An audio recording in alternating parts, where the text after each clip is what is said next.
കഴിവ് ഉണ്ടോ, ഇവരെ എനിക്ക് വിശ്വസിക്കാൻ പറ്റുമോ എന്നുള്ള ആ 2 ക്രൈറ്റീരിയ മീറ്റ് ചെയ്യുകയാണെങ്കിൽ അവർ നമുക്ക് നിങ്ങൾ ലോകത്ത് എവിടെയാണെങ്കിലും എനിക്ക് കുഴപ്പമില്ല. I don't care who you are, where you are from, നിങ്ങളെ സ്കിന്നിന്റെ നിറം എന്താണെന്നും അല്ല അവിടെ വിഷയം. ഇത് നിങ്ങൾക്ക് ചെയ്യാൻ പറ്റുമെങ്കിൽ മെറിറ്റ്, ആ മെറിറ്റിന് വാല്യൂ ഉണ്ട്. അവിടെ മേർക്കിലെ പ്രൊക്യൂർമെന്റ്, അവിടെ പർച്ചേസിംഗിന്റെ ഹെഡ്, അയാൾ കണ്ടപ്പോൾ അയാൾ ചോദിച്ചു, ആരാണ് താങ്കൾക്ക് ഈ വഴി കാട്ടിയതെന്ന് ഇങ്ങോട്ട് വരാൻ? നിങ്ങൾക്ക് എന്ത് ധൈര്യത്തിലാണ് ഇവിടെ വരാൻ തോന്നിയത്? നമ്മൾ മേർക്ക് ഇങ്ങനത്തെ കമ്പനികൾ ബിസിനസ് തരും, നിങ്ങൾക്ക് എന്താ ഇത്ര കോൺഫിഡൻസ്? യാത്ര ചെയ്യുമ്പോൾ ഓവർനൈറ്റ് ഹോട്ടൽ സ്റ്റേ ഒഴിവാക്കാൻ വേണ്ടിയിട്ട് ട്രെയിനിൽ യാത്ര ചെയ്യുക, പലപ്പോഴും റെയിൽവേ സ്റ്റേഷനുകളിൽ തന്നെ സമയം സ്പെൻഡ് ചെയ്യുക, പ്രാഥമിക ആവശ്യങ്ങൾ തന്നെ അതിനുള്ള കപ്പാസിറ്റി ഉണ്ടെന്നുള്ള ഒരു കോൺഫിഡൻസ് ഉണ്ടായിരുന്നു നമുക്ക്. കാരണം ഈ ഒരു ടീമിൽ വിശ്വാസം ഉണ്ടായിരുന്നു. ഞാൻ ചോദിക്കുന്നത്, വലിയ സാലറിയുള്ള ആൾക്കാരായിരിക്കാം നിങ്ങളുടെ നെക്സ്റ്റ് ലെവലിൽ വന്നത്. നിങ്ങളുടെ സ്ട്രഗിളിങ് സ്റ്റേജിൽ അവർ നിങ്ങളെ ഇട്ടിട്ട് പോയിട്ടുണ്ടോ, കൂടെ വന്നിട്ടുണ്ട്, എന്താ അവർ ചെയ്തിരിക്കുന്നത്? നിങ്ങൾ തമ്മിൽ തല്ലി പിരിയാതിരിക്കുന്നത്. കാരണം എല്ലാ പാർട്ണർഷിപ്പുകളും അല്ലെങ്കിൽ പ്രൈവറ്റ് ലിമിറ്റഡ് കമ്പനിയിലൊക്കെ ഒരു തല്ല് വരും. എന്താ നിങ്ങൾ ഇടി ഉണ്ടാക്കാത്തതിൻ്റെ ഒരു സൂത്രവാക്യം? ഇടി ഉണ്ടാക്കാറുണ്ടോ? നമ്മുടെ കൂട്ടത്തിൽ ഒരാൾ അഭിനേതാവാണ്, ഒരാൾ കർണാട്ടിക് മ്യൂസിക്കാരനാണ്, ഇദ്ദേഹം പാട്ട് പാടുന്ന ഒരാളാണ്. അപ്പോൾ 4 വരി പാടിയിട്ട് നമുക്ക് ഈ ഒരു ഇൻ്റർവ്യൂ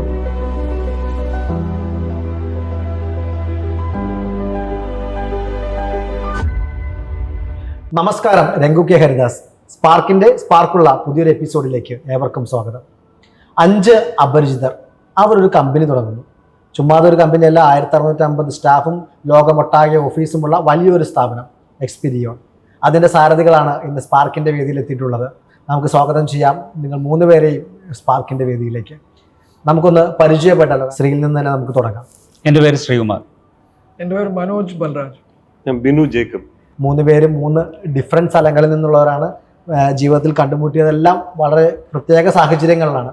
നമുക്ക് ആ കഥയിലേക്ക് വരും മുമ്പ് ശ്രീയിൽ നിന്ന് തുടങ്ങാം. ഞാൻ ജനിച്ചതും വളർന്നതും ആലുവയിലാണ്. ഒരു കാർഷിക കുടുംബമായിരുന്നു. അച്ഛൻ കൃഷിക്കാരനായിരുന്നു, അമ്മ ഹൗസ് വൈഫ്. എൻ്റെ ഒരു സിസ്റ്ററും അനിയനുമാണ് എനിക്കുള്ളത്. കുടുംബത്തിലെ മൂത്ത ആൾ ഞാനായിരുന്നു. എൻ്റെ സ്കൂളിംഗ് 7ാം ക്ലാസ് വരെ അടുത്തുള്ള ഒരു കോൺവെൻറ്റ് സ്കൂളിലാണ് പഠിച്ചത്. പിന്നെ ഹൈസ്കൂളായപ്പോൾ ഞാൻ ഒരു ടെക്നിക്കൽ ഹൈസ്കൂളിലാണ് പഠിച്ചത്. അപ്പം അതിൻ്റെ ഒരു ഉദ്ദേശം തന്നെ അന്ന് പെട്ടെന്ന് ജോലി കിട്ടും എന്നുള്ള ഒരു കാര്യം. അപ്പോൾ 10 കഴിഞ്ഞിട്ട് എന്ത് ചെയ്തു? 2 ചോയ്സ് ഉണ്ടായിരുന്നു. ഒന്ന് പ്രീ ഡിഗ്രി ചെയ്ത് ഒരു എഞ്ചിനീയറിംഗ് വഴിക്ക് പോകാം. പ്രീ ഡിഗ്രിക്ക് പോയി ചേർന്നെങ്കിലും ഞാൻ 2 ദിവസം കഴിഞ്ഞപ്പോൾ പോളിടെക്നിക് ഡിപ്ലോമയ്ക്ക് ഒരു ചാൻസ് കിട്ടുകയും അതിന് പോയി ജോയിൻ ചെയ്യുകയും ചെയ്തു. നമുക്ക് സമയം വളരെ കുറവാണ്, പെട്ടെന്ന് ജോലിക്ക് കയറാം എന്നുള്ളതാണ്. അതെ, അതായിരുന്നു അന്നത്തെ ഉദ്ദേശം. അത് പാസ്സായിട്ട് നേരെ എന്ത് ചെയ്തു? ജോലി കിട്ടി. ആലുവയിൽ തന്നെ ഒരു ITCയിൽ അവിടെ ഒരു ഓപ്പർച്യൂണിറ്റി കിട്ടി, അവിടെ പഠിപ്പിക്കാനായിട്ട്. അന്ന് അതിന് കിട്ടുന്ന ശമ്പളം ഏതാണ്ട് 350 രൂപയായിരുന്നു. അത് ആ ജോലി എത്ര കാലം കണ്ടിന്യൂ ചെയ്തു? അത് അധിക നാൾ കണ്ടിന്യൂ ചെയ്തില്ല. കാരണം ആ സമയത്ത് തന്നെ അന്ന് കെൽട്രോൺ വളരെ വലിയൊരു പ്രസ്ഥാനമാണ്. ഒരു അപ്രന്റീസ്ഷിപ്പിനുള്ള ഓപ്പർച്യൂണിറ്റി കിട്ടി. ജപ്പാനിൽ പോയി ഹിറ്റാച്ചിയിലും മറ്റും ട്രെയിനിങ് കിട്ടി. അവരുടെ ടെക്നോളജി മനസ്സിലാക്കുന്ന നല്ല എക്സ്പീരിയൻസ്ഡ് ആയിട്ടുള്ള എഞ്ചിനീയർമാരുടെ കൂടെയായിരുന്നു ഞങ്ങൾ അപ്രന്റീസുകൾ. വളരെ കോളേജിൽ നിന്ന് വരുന്ന ആളുകൾക്ക് അങ്ങനെ ഒരു ഓപ്പർച്യൂണിറ്റി കിട്ടുക എന്ന് പറയുന്നത് തീർച്ചയായിട്ടും വലിയൊരു അനുഗ്രഹമായിരുന്നു. അവിടെ 1 വർഷത്തോളം അപ്രന്റീസായിട്ടും അതിനുശേഷം ഒരു 10 മാസത്തോളം കോൺട്രാക്റ്റിലും കണ്ടിന്യൂ ചെയ്തു. അതിനുശേഷം എന്ത് ചെയ്തു? കെൽട്രോണിലൊരു 10 മാസം വർക്ക് ചെയ്ത് കഴിഞ്ഞപ്പോൾ നമുക്ക് അവിടെ നിന്ന് പുറത്തേക്ക് ഇറങ്ങേണ്ടി വന്നു. കാരണം എഗെയിൻ ജോലിയില്ലാത്തൊരു സിറ്റുവേഷനിലേക്കാണ് പോകുന്നത്. അപ്പം അന്ന് ഞാൻ എറണാകുളത്ത് തന്നെ ഒരു കമ്പ്യൂട്ടർ ട്രെയിനിങ് സെൻറ്ററിൽ ഇൻസ്ട്രക്ടറായിട്ട് ജോയിൻ ചെയ്തു. അപ്പോൾ ഏതാണ്ട് 7 മാസത്തോളം അവിടെ ജോലി ചെയ്തപ്പോഴാണ് എൻ്റെ കൂടെ എൻ്റെ മാനേജറായിരുന്ന ആൾ കെൽട്രോണിൽ തിരുവനന്തപുരം ടെക്നോ പാർക്കിൽ പുതിയൊരു കമ്പനി സ്റ്റാർട്ട് ചെയ്യുകയും അവിടെ അദ്ദേഹം ജോയിൻ ചെയ്യുകയും ചെയ്തു. അപ്പോൾ അവിടെ അങ്ങനെ ഒരു ഓപ്പർച്യൂണിറ്റി ഉണ്ടെന്ന് അറിയുകയും തിരുവനന്തപുരത്തേക്ക് പോവുകയും ചെയ്തു. അപ്പോൾ അത് ഞാൻ ജോയിൻ ചെയ്ത കമ്പനിയുടെ പേര് നെസ്റ്റ് എന്നാണ്. നെസ്റ്റ് അന്ന് ടെക്നോ പാർക്കിൽ തുടങ്ങുന്ന സമയമാണ്. പക്ഷെ അതിന് മുൻപ് നമ്മൾ ആദ്യം അതിൻ്റെ ഓപ്പറേഷൻസ് സ്റ്റാർട്ട് ചെയ്യുന്ന വെള്ളയമ്പലത്ത് അന്നത്തെ അതിൻ്റെ പ്രസിഡൻറ്റിൻ്റെ അദ്ദേഹത്തിൻ്റെ വീടിന് മുകളിലുള്ള ഒരു ഫ്ലോറിലായിരുന്നു. 2-3 പേരുള്ള ഒരു ഓഫീസ്. അവിടെയാണ് നമ്മൾ ഇതായിരുന്നു എൻ്റെ ഒരു സോഫ്റ്റ്വെയർ ഡെവലപ്മെൻറ്റ്, ഒരു സീരിയസ് ആയിട്ടുള്ള ഒരു ഇൻ്റർനാഷണൽ കസ്റ്റമേഴ്സിന് വേണ്ടി സോഫ്റ്റ്വെയർ ഡെവലപ്മെൻറ്റ് ചെയ്യാനുള്ള ഒരു ഓപ്പർച്യൂണിറ്റിയും അവിടെ നിന്നാണ് ആ ഒരു എക്സ്പീരിയൻസ് കിട്ടിയത്. അങ്ങനെയാണ് ടെക്നോ പാർക്കിലേക്ക് താങ്കൾ എത്തിച്ചേരുന്നത്. അപ്പോൾ ഇനി നമുക്ക് നേരെ മനോജിലേക്ക് വരാം. ഞാൻ ജനിച്ചു വളർന്നത് ബാംഗ്ലൂരിൽ. അച്ഛനും അമ്മയും അവിടെയായിരുന്നു ജോലി ചെയ്തുകൊണ്ടിരുന്നത്. പിന്നെ അവിടെ തന്നെ സ്കൂളിങ്ങും ഒക്കെ ചെയ്തു. പിന്നെ സ്കൂളിൽ അങ്ങനെ വലിയ പ്രത്യേകതയുള്ള കുട്ടിയൊന്നും അല്ലായിരുന്നു. പക്ഷെ പല താല്പര്യങ്ങളുണ്ട്. സ്പോർട്സും ജിംനാസ്റ്റിക്സും പിന്നെ ബാസ്കറ്റ് ബോൾ പിന്നെ ക്വിസ്, ഡിബേറ്റ്, സ്പീച്ച്, ഡ്രാമ എല്ലാത്തിലും ഉണ്ടാവും. പക്ഷെ പഠിത്തത്തിൽ അങ്ങനെ വലിയ ശ്രദ്ധയൊന്നുമില്ല. പക്ഷെ നല്ല സപ്പോർട്ടായിരുന്നു വീട്ടിൽ. എന്താണ് നിനക്ക് ഇഷ്ടമുള്ള വെച്ചാൽ അത് ഫോളോ ചെയ്യുക. അപ്പം അങ്ങനെ ഒരു ഫ്രീഡത്തോടെ വളർന്നു. ആ ഫ്രീഡത്തോടെ വളരുമ്പോൾ മറ്റുള്ളവരൊക്കെ ജനറൽ ധാരണ എന്ന് വെച്ചാൽ ഈ കുട്ടി വലിയ ദൂരമൊന്നും പോവില്ല, അവന് പ്രത്യേകിച്ച് അങ്ങനെ വലിയ ടെൻഷനൊന്നുമില്ല ലൈഫിൽ, കോളേജിൽ എത്തിയാൽ എത്തി, കംപ്ലീറ്റ് ചെയ്താൽ കംപ്ലീറ്റ് ചെയ്തു, അങ്ങനെ ഒരു ഇമേജ് ആയിരുന്നു. പക്ഷെ അച്ഛനും അമ്മയ്ക്കും ഭയങ്കര വിശ്വാസമായിരുന്നു. പക്ഷെ ഒരു സംഭവം ഉണ്ടായി. സ്കൂളിൽ എനിക്ക് എന്നെ ഫൈനൽ ഇയറിൽ പ്രിൻസിപ്പാളുടെ റൂമിലേക്ക് വിളിച്ചിരുന്നു. എന്നിട്ട് വിളിച്ചിട്ട് സ്വതവേ എന്നെ അങ്ങനെ വിളിക്കാറില്ല, എന്നോട് സംസാരിക്കാറുമില്ല. വിളിച്ചിട്ട് അവിടെ ഇരിക്കാൻ പറഞ്ഞു. ചിരിച്ചുകൊണ്ടാണ് എൻ്റെ അടുത്ത് വർത്താനം പറയുന്നത്. അവിടെ ഇരുന്നിട്ട് പറഞ്ഞു, ആനുവൽ ഡേന്ന് അച്ഛനും അമ്മയും കൂട്ടിയിട്ട് നീ സ്കൂളിലേക്ക് വരണം, ആനുവൽ ഡേ. എന്നിട്ട് ഫ്രണ്ട് റോയിലിരിക്കണം, ഇതുപോലത്തെ ഷർട്ടും പാൻറ്റും നല്ല ക്ലീൻ യൂണിഫോം ആയിരിക്കണം, അയൺ ചെയ്തിരിക്കണം. അതുപോലെ മൊത്തത്തിൽ സ്കൂളിൽ അവർ തീരുമാനിച്ചു, സ്റ്റാഫ് റൂമിൽ ഹെഡ് മിസ്ട്രസും എല്ലാവരും കൂടി തീരുമാനിച്ചത് ഒരു ബെസ്റ്റ് ഓൾറൗണ്ടർ സ്റ്റുഡൻറ് എന്ന് പറഞ്ഞാൽ ഈ കുട്ടികൾ. അന്ന് നിങ്ങളെ നമ്മൾ സെലക്ട് ചെയ്തു. ആ ഒരൊറ്റ ഒരു സാധനം ഉണ്ടായിരുന്നു, ഒരു ഇഞ്ചക്ഷൻ പോലെ കോൺഫിഡൻസ് തരാൻ. അതുവരെ ഉഴപ്പനായിരുന്നു, അതുവരെ ഭയങ്കര ഉഴപ്പനുമായിരുന്നു. പക്ഷെ അവർ കാണുന്ന ഉഴപ്പനല്ല, എങ്ങനെ ആ സ്കൂൾ അതെങ്ങനെ എന്നിൽ ഐഡന്റിഫൈ ചെയ്തു. ഈ കുട്ടി അക്കാഡമിക്സിൽ അങ്ങനെ വലിയ പ്രത്യേകത ഒന്നും കാണിക്കുന്നില്ല, പക്ഷെ പല കാര്യത്തിലും ഇൻവോൾവ് ആണ്. അപ്പോൾ അവർ ആ വർഷം നോമിനേറ്റ് ചെയ്തതാണ് ബെസ്റ്റ് ഓൾറൗണ്ടർ സ്റ്റുഡൻറ് അവാർഡ്. ആ ഒരു കോൺഫിഡൻസ് ഞാൻ തിരിഞ്ഞു നോക്കുമ്പോൾ എനിക്ക് അതാണ് ഞാൻ എപ്പോഴും എൻ്റെ ഒരു കോൺഫിഡൻസ് എന്നുള്ളത് തിരിച്ച് ഞാൻ അതിലേക്ക് ഇങ്ങനെ പോകും. എന്തുകൊണ്ടായിരിക്കും അന്ന് അവർ തോന്നുന്നത്, എന്തോ കണ്ടുകൊണ്ടായിരിക്കും എനിക്ക് തോന്നുന്നത്. അതിൽ കടിച്ചു തൂങ്ങിയിരുന്നു. അമ്മയുടെ ഒരു ആഗ്രഹമായിരുന്നു എഞ്ചിനീയറിംഗ് പഠിക്കണം, എനിക്ക് താല്പര്യമില്ലായിരുന്നു. പിന്നെ അമ്മയ്ക്ക് വേണ്ടി എഞ്ചിനീയറിംഗിന് പോയി. അത് എങ്ങനെയൊക്കെയോ അവിടുന്ന് രക്ഷപ്പെട്ടു, പാസ്സാക്കിയെടുത്തു. അങ്ങനെ അത് ഞാൻ ഒരുപാട് കഷ്ടപ്പെട്ടു. ഞാൻ ഇപ്പോഴും എന്തെങ്കിലും ഒരു പേടിയുള്ള അനുഭവം ഉണ്ടായാൽ ഇപ്പോഴും ഈ പ്രായത്തിൽ എനിക്ക് രാത്രി സ്വപ്നം കാണുന്നത് ഞാൻ ആ കോളേജിൽ സപ്ലി അടിച്ചു കുടുങ്ങി ഇറങ്ങി വരാൻ പറ്റാതെ കഷ്ടപ്പെടുകയാണെന്നുള്ള സ്വപ്നം ഞാൻ ഇപ്പോഴും കാണും. അത്രയ്ക്ക് എനിക്ക് അതൊരു അനുഭവമായിരുന്നു എഞ്ചിനീയറിംഗ്. എനിക്ക് അതിൽ നിന്ന് രക്ഷപ്പെട്ടു. അത് ആരുടെയും കുറ്റമൊന്നുമല്ല, എനിക്ക് താല്പര്യം ഇല്ല എന്നുള്ളത്. പക്ഷെ നമുക്ക് നാടകം, ആർട്ട് പരിപാടികളിലൊക്കെ ഇൻവോൾവ് ആവണം, പല യൂത്ത് ഫെസ്റ്റിവൽസിൽ പോകണം. അവിടേക്കായിരുന്നു എൻ്റെ എനർജിയും എൻ്റെ ഫോക്കസും. അല്ല, ഈ നമ്മളിത് പഠിച്ച് പാസ്സായല്ലോ എഞ്ചിനീയറിംഗ്, അതിനുശേഷം നമ്മൾ എന്താ ചെയ്തത്? എഞ്ചിനീയറിംഗ് കഴിഞ്ഞിട്ട് ബാംഗ്ലൂരിൽ ബ്ലോപ്ലാസ് എന്ന് പറഞ്ഞൊരു കമ്പനിയിൽ എനിക്കൊരു ജോലി കിട്ടി. ഇന്നത്തെ ഒരു വലിയൊരു ബ്രാൻഡാണ് അത്. VIP ലഗേജ്, ലിയോ ടോയ്സ് എന്നൊക്കെ പറയുന്ന ഒരുപാട് പ്രോഡക്ട്സ് ഉള്ള ഒരു കമ്പനിയാണ്. പ്ലാസ്റ്റിക്സിൽ കൺസ്യൂമർ ഗുഡ്സ് ഉണ്ടാക്കുന്ന ഏറ്റവും വലിയ കമ്പനിയായിരുന്നു അന്ന് ഏഷ്യയിൽ. അവിടെ എനിക്ക് ജോലി കിട്ടി, എനിക്ക് തന്നെ അതിശയമായി. പക്ഷെ അവിടെ പോയപ്പോൾ എല്ലാവരും പറഞ്ഞു, മനോജ് ഇവിടെ പ്രോഗ്രസ് ചെയ്യണമെങ്കിൽ MBA വേണം, ഇവിടെയൊക്കെ IIM വരും. എഞ്ചിനീയറിംഗ് കഴിഞ്ഞതൊക്കെ നൈസ്, പക്ഷേ ഇവിടെ sales, marketing, business development, management അങ്ങനെയൊക്കെ പോകണമെങ്കിൽ MBA വേണം. അപ്പോൾ എനിക്ക് തോന്നി MBA ഇനി ചെയ്തേ രക്ഷയുള്ളൂ, അല്ലാതെ എനിക്ക് പ്രോഗ്രസ് ചെയ്യാൻ പറ്റില്ല. എനിക്ക് MBA ചെയ്യാൻ താല്പര്യം ഉണ്ടായിരുന്നു. അങ്ങനെ MBA ചെയ്തു. MBA കഴിഞ്ഞിട്ടാണ് IT ഇൻഡസ്ട്രിയിൽ വിപ്രോയിൽ എനിക്കൊരു ജോലി കിട്ടി. വീട്ടുകാർക്ക് നാട്ടുകാർക്ക് ഒരു അതിശയമായിരുന്നു. അതെ, അപ്പോൾ എല്ലാവർക്കും ഇവൻ കോളേജ് കംപ്ലീറ്റ് ചെയ്തല്ലോ എന്ന് തന്നെ ഒരു വലിയൊരു സംഭവമായിരുന്നു. അപ്പോഴാണ് രണ്ടുപേരും ഞാൻ പരിചയപ്പെടുന്നത്. അവർ US നിന്ന് ഒരു MIT എന്നൊക്കെ പാസ്സായിട്ട് രണ്ടുപേരും അവർ ചെറിയൊരു കമ്പനി കൊടുക്കുന്നു. അപ്പോൾ എനിക്ക് വിപ്രോ വളരെ നല്ല കമ്പനിയാണ്, പക്ഷേ എനിക്ക് എന്തെങ്കിലും ചെറിയൊരു സ്ഥാപനത്തിൽ പോയി എനിക്കും പഠിക്കണം ഇതൊക്കെ എങ്ങനെയാണ് ചെയ്യുന്നതൊക്കെ. അത് ഒരു എക്സ്പീരിയൻസ് ആയി. അങ്ങനെ US എന്നെ അവർ അയച്ചു. US ലേറ്റ് 90s 97-8 ആ സമയത്ത് US പോയി. പിന്നെ അവിടെ പോയപ്പോൾ എനിക്ക് കുറച്ചും കൂടി കാര്യങ്ങൾ മനസ്സിലായി. എനിക്കും എന്തെങ്കിലും സ്വന്തമായിട്ട് തോന്നണം. അപ്പോൾ ഇതിനു മുമ്പേ കോളേജിൽ പഠിക്കുമ്പോൾ അച്ഛൻ എപ്പോഴും പറയും, നീ എവിടെ പോയാലും എന്ത് ചെയ്താലും കേരള എന്നുള്ള സ്റ്റേറ്റിനെ മറക്കാതെ അവിടെ എന്തെങ്കിലും ജോബ്സ് ഉണ്ടാക്കുന്ന രീതിയിൽ നീ എന്തെങ്കിലും തുടങ്ങണം, എത്ര ചെറുതായാലും സാരില്ല. എന്നിട്ട് കോളേജ് കഴിഞ്ഞിട്ട് ഒരു സംഭവം തുടങ്ങുകയും ചെയ്തു. അത് പൊട്ടി പോളിഷായി, ഉള്ള പൈസ മുഴുവൻ പോയി. അതൊരു ഭയങ്കര ഫെയിലിയർ ആയിട്ട് എനിക്ക് തോന്നി. അച്ഛൻ അങ്ങനെയൊന്നും തോന്നിയില്ല. അച്ഛൻ ഭയങ്കര പ്രൗഡ്, ഇവൻ അറ്റ്ലീസ്റ്റ് ശ്രമിച്ചല്ലോ എന്നുള്ളത്. പിന്നെ അച്ഛൻ വിചാരിച്ചു ഈ പയ്യൻ ഇനി കോർപ്പറേറ്റ് ലോകത്തേക്ക് അങ്ങ് പോകും, ഇനി അവൻ്റെ വഴിക്ക് അങ്ങ് പോകും എന്നുള്ളത്. ഞാനും അങ്ങനെയാണ് പോയ കുറേ വർഷം. പിന്നെ അത് കഴിഞ്ഞ് എനിക്ക് തോന്നി ഇത് എൻ്റേതായ എന്തെങ്കിലും ചെയ്യണമെങ്കിൽ നമുക്കൊന്ന് ശ്രമിച്ചു നോക്കാം. അപ്പം അച്ഛൻ പറയുന്നത് ഇങ്ങനെ ഇടയ്ക്കിടയ്ക്ക് ആലോചിക്കും. അപ്പോൾ ഞാൻ വൈഫിൻ്റെ ഒരു ചോദിച്ചു, നമുക്ക് എവിടെയാണ് പോകാൻ പറ്റും, ഇന്ത്യയിൽ പോകണേ എവിടെ പോകണമെന്ന് വെച്ചു. ട്രിവാൻഡ്രം സ്ഥലം. അപ്പോൾ അങ്ങനെ നമ്മൾ ട്രിവാൻഡ്രത്തേക്ക് മാറി.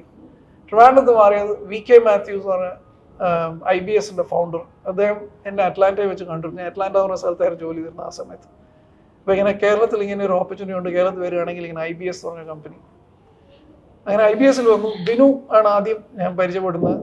IBS അതുപോലെ വേറെ രണ്ടുപേരും നമ്മളെ എക്സ്പീരിയൻസ് ഉള്ള 5 പാർട്ട്നേഴ്സിൽ വേറെ 2 പേരും സുരേഷ് VP, ജെയ്മി തോമസ്, അവരും അവിടെയായിരുന്നു ജോലി ചെയ്തിരുന്നത്.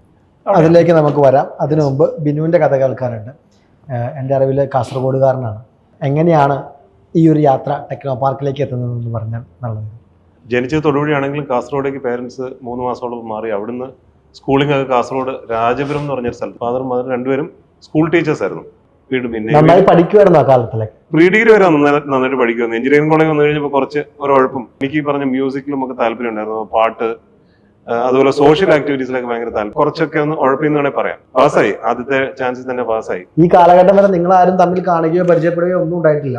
ഇല്ല, ഒരു പരിചയമില്ല. ഇല്ല. അപ്പം പരീക്ഷ അത് കഴിഞ്ഞിട്ടാണ് വന്നെഴുതുന്നത്. പരീക്ഷ കഴിഞ്ഞപ്പോഴത്തേക്ക് നമുക്ക് തന്നെ ജോലി ഉണ്ടെന്നുള്ള ഉറപ്പായി. അവിടെ മിസൈൽ ടെക്നോളജിയിലായിരുന്നു എന്റെ എൻട്രി. മിസൈലിലായിരുന്നു പറഞ്ഞാൽ ഞാൻ ആ സമയത്ത് IIT എംടെക്കിനുള്ള ഒരു ഓപ്പർച്യൂണിറ്റി ഡൽഹിയിലായിരുന്ന സമയത്ത്. അപ്പൊ അങ്ങനെ പാരലി ജോബ് സെർച്ച് ചെയ്തു ഫസ്റ്റ് ഇയർ തന്നെ. അപ്പൊ അങ്ങനെ ഒരു കനേഡിയൻ മാനേജ് ചെയ്തിരുന്ന IT കമ്പനി ഉണ്ടായിരുന്നു. അപ്പൊ അങ്ങനെ അവിടെ ഒരു ടെസ്റ്റിംഗ് എഞ്ചിനീയർ ആയിട്ട്, സോഫ്റ്റ്വെയർ ടെസ്റ്റ് എഞ്ചിനീയർ ആയിട്ട് കയറി ടെസ്റ്റിംഗ്. അപ്പൊ ഇയാൾ മിസൈൽ ടെസ്റ്റ് ചെയ്യാൻ പറ്റുമെങ്കിൽ സോഫ്റ്റ്വെയർ ടെസ്റ്റ് ചെയ്യാം. അപ്പൊ അങ്ങനെ ജോലി കിട്ടിയത്. അപ്പൊ അങ്ങനെ അവിടെ ജോലി കിട്ടി. അവിടെ വർക്ക് ചെയ്ത് ഏകദേശം 2 വർഷം മിഡിൽ ഈസ്റ്റിലുണ്ടായിരുന്നു. അപ്പൊ അത് കഴിഞ്ഞപ്പോഴാണ് മിഡിൽ ഈസ്റ്റിലുള്ളൊരു ഇൻവെസ്റ്റർ പറഞ്ഞു, നമുക്ക് നാട്ടിൽ പോകാം, അവിടെ 0 ടാക്സ്ഡ് ആണ്, ഞാൻ പൈസ ഇൻവെസ്റ്റ് ചെയ്യാം. തിരുവനന്തപുരത്തേക്ക് തിരിച്ചു പോകുന്നു. തിരുവനന്തപുരത്തേക്ക് വന്നു. അന്ന് വിജയരാഘവൻ സാറൊക്കെ ആയിരുന്നല്ലോ CEO ടെക്നോ. പുള്ളിയുടെ അടുത്ത് വന്നു കഴിഞ്ഞപ്പോൾ പറഞ്ഞു, ടാക്സ് ഹോളിഡേ ഉണ്ട്, നല്ല ഫെസിലിറ്റീസ് ഉണ്ട്, നിങ്ങൾ വന്ന് ഒരു മോഡ്യൂൾ എടുക്കൂ, തുടങ്ങിയ രക്ഷപ്പെടുമെന്ന് പറഞ്ഞു. അങ്ങനെ രക്ഷപ്പെടും എന്ന് പറഞ്ഞു. അപ്പൊ അന്ന് എനിക്ക് പെട്ടെന്ന് ഒരു പ്രോജക്റ്റും ഇല്ലാതെ വരാൻ താല്പര്യമില്ല. ഞാൻ പറഞ്ഞു, നമുക്ക് പ്രോജക്റ്റ് ഇല്ലാതെ വന്ന് ചുമ്മാ IT കമ്പനി തുടങ്ങാൻ പറ്റത്തില്ല എന്ന് പറഞ്ഞ് 2 പ്രോജക്ട്സ് അവിടുന്ന് ദുബായിൽ നിന്ന് ഞാൻ തന്നെ പോയി സെയിൽസ് നടത്തി. ആദ്യത്തെ എന്റെ യൂണിവേഴ്സിറ്റി ആയിരുന്നു, ബ്രിട്ടീഷ് യൂണിവേഴ്സിറ്റി പറഞ്ഞെങ്കിൽ. അത് കഴിഞ്ഞ് വേറൊരു ട്രേഡിംഗ് കമ്പനിയുടെ ഓപ്പറേഷൻസും ഓട്ടോമേറ്റ് ചെയ്യാനുള്ള 2 പ്രോജക്റ്റ് പിടിച്ച് നാട്ടിലോട്ട് വരികയായിരുന്നു. പക്ഷെ പുള്ളി അന്ന് പറഞ്ഞിരുന്ന പോലെയുള്ള ഫണ്ടിങ് പുള്ളിക്ക് ഇല്ലായിരുന്നു, കാശില്ലായിരുന്നു. ഈ IT കമ്പനി തുടങ്ങാനായിട്ട് ശരിക്കും നല്ല പൈസ ആണ്. അപ്പൊ അത് ഇൻവെസ്റ്റ് ചെയ്യാനുള്ള ഇതിലായിരുന്നു. അപ്പം പക്ഷേ കമ്പനി നമ്മൾ തുടങ്ങി ഒരു 100 പേര് 105 പേരോളം ആയി. 5 വർഷം അത് ഓടിച്ചു. ബുദ്ധിമുട്ടുണ്ടായിരുന്നു, സാമ്പത്തിക ബുദ്ധിമുട്ടുണ്ടായിരുന്നെങ്കിലും കസ്റ്റമേഴ്സിന് വിൻ ചെയ്ത് കമ്പനി ഒരുമാതിരി ബിൽഡ് ചെയ്തു. അങ്ങനെ പൈസ ഇല്ലാതെ കമ്പനി നടത്താനായിട്ടുള്ള ഒരു എക്സ്പീരിയൻസ് എന്ന് വേണേൽ പറയാം. ആ കമ്പനി പിന്നെ ഇറങ്ങിയോ? 5 വർഷം കഴിഞ്ഞപ്പോൾ പുള്ളിയുടെ ഫോക്കസും മാറി. നമുക്കത് ഒരു സ്കെയിൽ ചെയ്യാനായിട്ടുള്ള ബുദ്ധിമുട്ടുകൾ പലതും ഉണ്ടായി. അപ്പൊ അങ്ങനെ ഞാനും ആക്ച്വലി ഇപ്പം കോ ഫൗണ്ടർ ആയിട്ടുള്ള ജെയ്മി തോമസും ഉണ്ടായിരുന്നു. അവിടെ വെച്ചാണോ പരിചയം? ജെയ്മി എന്റെ ക്ലാസ്മേറ്റ് എഞ്ചിനീയറിംഗിന്. പുള്ളി ആക്ച്വലി അന്നൊരു വലിയ പ്രോജക്റ്റ് വന്നു, ബ്ലാക്ക് ബോക്സ് അനാലിസിന്റെ പ്രോജക്റ്റ് വന്നു, ബോയിങ് 737 പ്ലെയിൻസിന്റെ. അങ്ങനെയാണ് ജെയ്മിനെ വിളിച്ചത്. Jamie actually university rank holder ഒക്കെ. പുള്ളിക്ക് ചെറിയൊരു IT കമ്പനി എന്നൊക്കെ പറഞ്ഞാൽ പുള്ളിക്ക് താല്പര്യം. പക്ഷേ ഈ പ്രോജക്റ്റിന്റെ പേര് പുള്ളി അന്ന് വന്നു. അങ്ങനെയാണ് നിങ്ങൾ കണക്ട് ആവുന്നത്. ആ സമയത്ത് ഞാൻ ചെന്ന് കഴിഞ്ഞിട്ടാണ് മനോജ് ആക്ച്വലി US തിരിച്ചു വരുന്നത്. അപ്പൊ അങ്ങനെ IBSc വെച്ച് ഒരു 4 വർഷം ഒരുമിച്ച് IBSc ഉണ്ടായിരുന്നു. അപ്പൊ അന്ന് എനിക്ക് അങ്ങനെയാണ് കുറച്ചും ഇന്റർനാഷണൽ സെയിൽസ് എക്സ്പീരിയൻസ് വരുന്നത്. ഞാൻ മോസ്റ്റ്ലി ഇന്റർനാഷണൽ കസ്റ്റമേഴ്സ്, അമേരിക്ക എല്ലായിടത്തു നിന്നുള്ള കസ്റ്റമേഴ്സ് ഉണ്ടായിരുന്നു IBSc. അപ്പൊ അങ്ങനെ ഒരു എക്സ്പോഷർ IBSc ഒരു ഇന്റർനാഷണൽ എക്സ്പോഷർ അവിടെ നിന്നാണ് ശരിക്കും പറഞ്ഞാൽ എങ്ങനെ സെയിൽസ് നടത്താം, എങ്ങനെ കസ്റ്റമേഴ്സ് വിൻ ചെയ്യാന്നൊക്കെ ഉള്ള ഒരു എക്സ്പീരിയൻസ് കിട്ടിയത്. ഇപ്പൊ 2 പേര് കണക്ട് ആവുന്നത് മനസ്സിലായി. ഇദ്ദേഹത്തെ എങ്ങനെയാണ് കണ്ടുപിടിച്ചത്? എന്റെ ഒരു IIT അലുമിനി നെറ്റ്വർക്കിൽ ഒരാൾ ജർമ്മനി ഉണ്ടായിരുന്നു. അപ്പൊ അയാൾ ഒരു IT കമ്പനി തുടങ്ങി.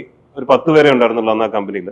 അപ്പൊ അയാൾ പറഞ്ഞു, ഞങ്ങൾക്ക് ഇത് ഇവിടുന്ന് റിമോട്ട് മാനേജ് ചെയ്യാൻ ഭയങ്കര ബുദ്ധിമുട്ടാണ്, അപ്പം നിങ്ങൾക്ക് വന്ന് ടേക്ക് ഓവർ ചെയ്യാൻ പറ്റുമോ, അങ്ങനെ 30% ഷെയർ തരാം എന്ന് പറഞ്ഞിട്ട് പുള്ളി എന്റെ അടുത്ത് പറയായിരുന്നു. അപ്പൊ ഞാൻ അയാളുടെ അടുത്ത് പറഞ്ഞു, ഞാൻ ഓക്കെ ആണ്, എനിക്ക് എന്റർപ്രീനിയർ ഒക്കെ ആകാൻ താല്പര്യമുണ്ട്. അപ്പം IT നല്ല കാലിബർ ഉള്ള ആൾക്കാർ, എനിക്ക് കാരണം IT അറിയത്തില്ല, അപ്പം ആ എക്സ്പീരിയൻസ് ഉള്ള ആൾക്കാരുണ്ടെങ്കിൽ ഞാൻ റെഡിയാണെന്ന് പറഞ്ഞു. അപ്പം പുള്ളിയുടെ പാർട്ണർ സ്വിസ് ആയിരുന്നു. അപ്പൊ അയാൾ പറഞ്ഞേ 3 പേർക്ക് വരെ ഓണർഷിപ്പ് ആവാം, പക്ഷെ 5-6 പേരും കൂടെ കൂട്ടി നമ്മളിത് 7 പേരുടെ ഒരു സഹകരണ സംഘം ആകാൻ താല്പര്യം എന്ന് പറഞ്ഞാൽ അയാൾ ഒഴിവായി. എനിക്ക് വലിയ നിർബന്ധമൊന്നുമില്ല. IBS നല്ല ഒരു എക്സ്പീരിയൻസ് ആയിരുന്നു, നല്ല ഇന്റർനാഷണൽ കസ്റ്റമേഴ്സ്, നല്ല എൻവയോൺമെന്റ് ഒക്കെ ആയിരുന്നു. ജനുവരി 2008 ഈ ലുഫ്താൻസ മീറ്റിംഗിന് പോയത്. അത് കഴിഞ്ഞ് 2 മാസം കഴിഞ്ഞ് വീണ്ടും IBSന്റെ കസ്റ്റമറാണ് എയർ ലക്സംബർഗ്. അവിടെ പോയി കഴിഞ്ഞപ്പോൾ ഇയാൾ വീണ്ടും വന്നു, നിങ്ങൾ പറഞ്ഞ കാര്യം നമുക്ക് ഒന്നുകൂടി ഡിസ്കസ് ചെയ്യാം, നിങ്ങളുടെ പാർട്ട്നേഴ്സിനെ വേണമെങ്കിൽ കാണാം. പാർട്ട്നേഴ്സിനെ കാണാൻ നിങ്ങൾ നാട്ടിൽ വാ, എന്നിട്ട് എല്ലാവരെയും കണ്ടിട്ട് കൺവിൻസ്ഡ് ആണെങ്കിൽ മാത്രം മതി. അപ്പൊ അങ്ങനെയാണ് ഈ 10 പേരുള്ള കമ്പനി ടേക്ക് ഓവർ ചെയ്യേണ്ടത്. അവരന്ന് ഇന്ത്യയിൽ വന്നു, ഞങ്ങൾ എല്ലാവരും കണ്ടു. അവർ പറഞ്ഞു, നിങ്ങളുടെ ആൾക്കാരെ ഞങ്ങൾക്ക് ബോധ്യമായി, അതുകൊണ്ട് അന്ന് ഞങ്ങൾ ഇവരെ മീറ്റ് ചെയ്ത സമയത്ത് എല്ലാവരും ഒരുമിച്ചാണ് മീറ്റ്. ശ്രീ നെസ്റ്റിന്റെ 3ാമത്തെ എംപ്ലോയി ആയിരുന്നു.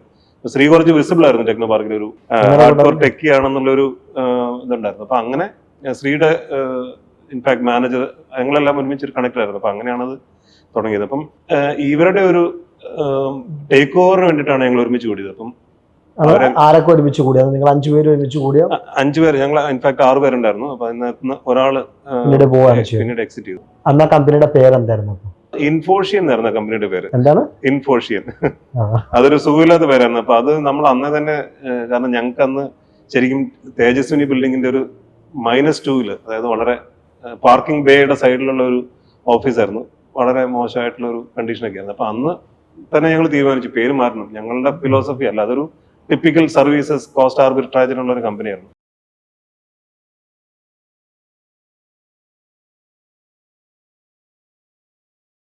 ഈ തുടങ്ങിയപ്പോൾ കമ്പനി പ്രൊഡക്റ്റ് ഐഡിയ ആണെന്ന് പറഞ്ഞു.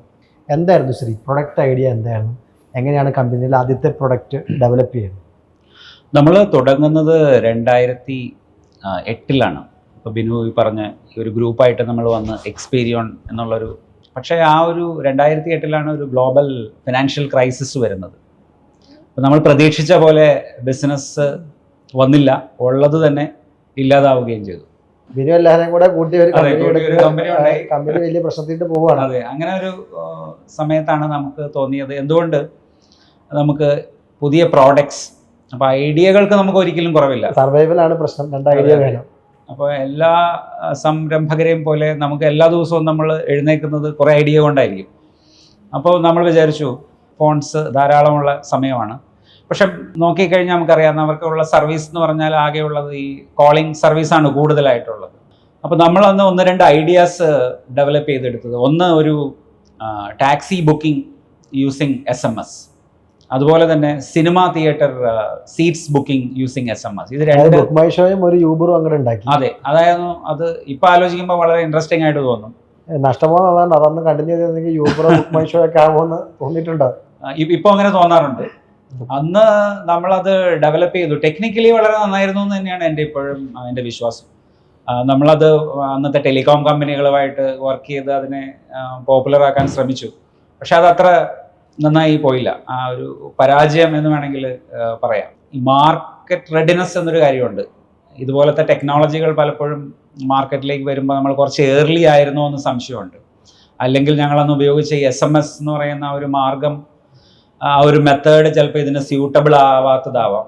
പിന്നെ ഇപ്പോൾ ഈ ടാക്സി പോലെയുള്ള ഒരു മേഖലയോ അല്ലെങ്കിൽ തിയേറ്റർ എന്ന് പറയുന്ന മേഖലയോ ഒന്നും തന്നെ ഈ ടെക്നോളജി അധികം കണ്ടിട്ടുള്ള ഒരു മേഖലയല്ല. അപ്പോൾ അവർക്ക് ഇത് അഡോപ്റ്റ് ചെയ്യാനും അല്ലെങ്കിൽ അവരുടെ ബിസിനസ്സിന് ഇത് ഉപകാരമുണ്ടാവുക എന്നുള്ളത് ചിലപ്പോൾ നമുക്ക് അവരെ കൺവിൻസ് ചെയ്യാൻ പറ്റാത്തതാവാം, പല കാരണങ്ങളുണ്ടാവാം. അതായത് നമ്മൾ പ്രതീക്ഷിച്ചതുപോലെ വന്നില്ല, പരിപാടി കൂട്ടി.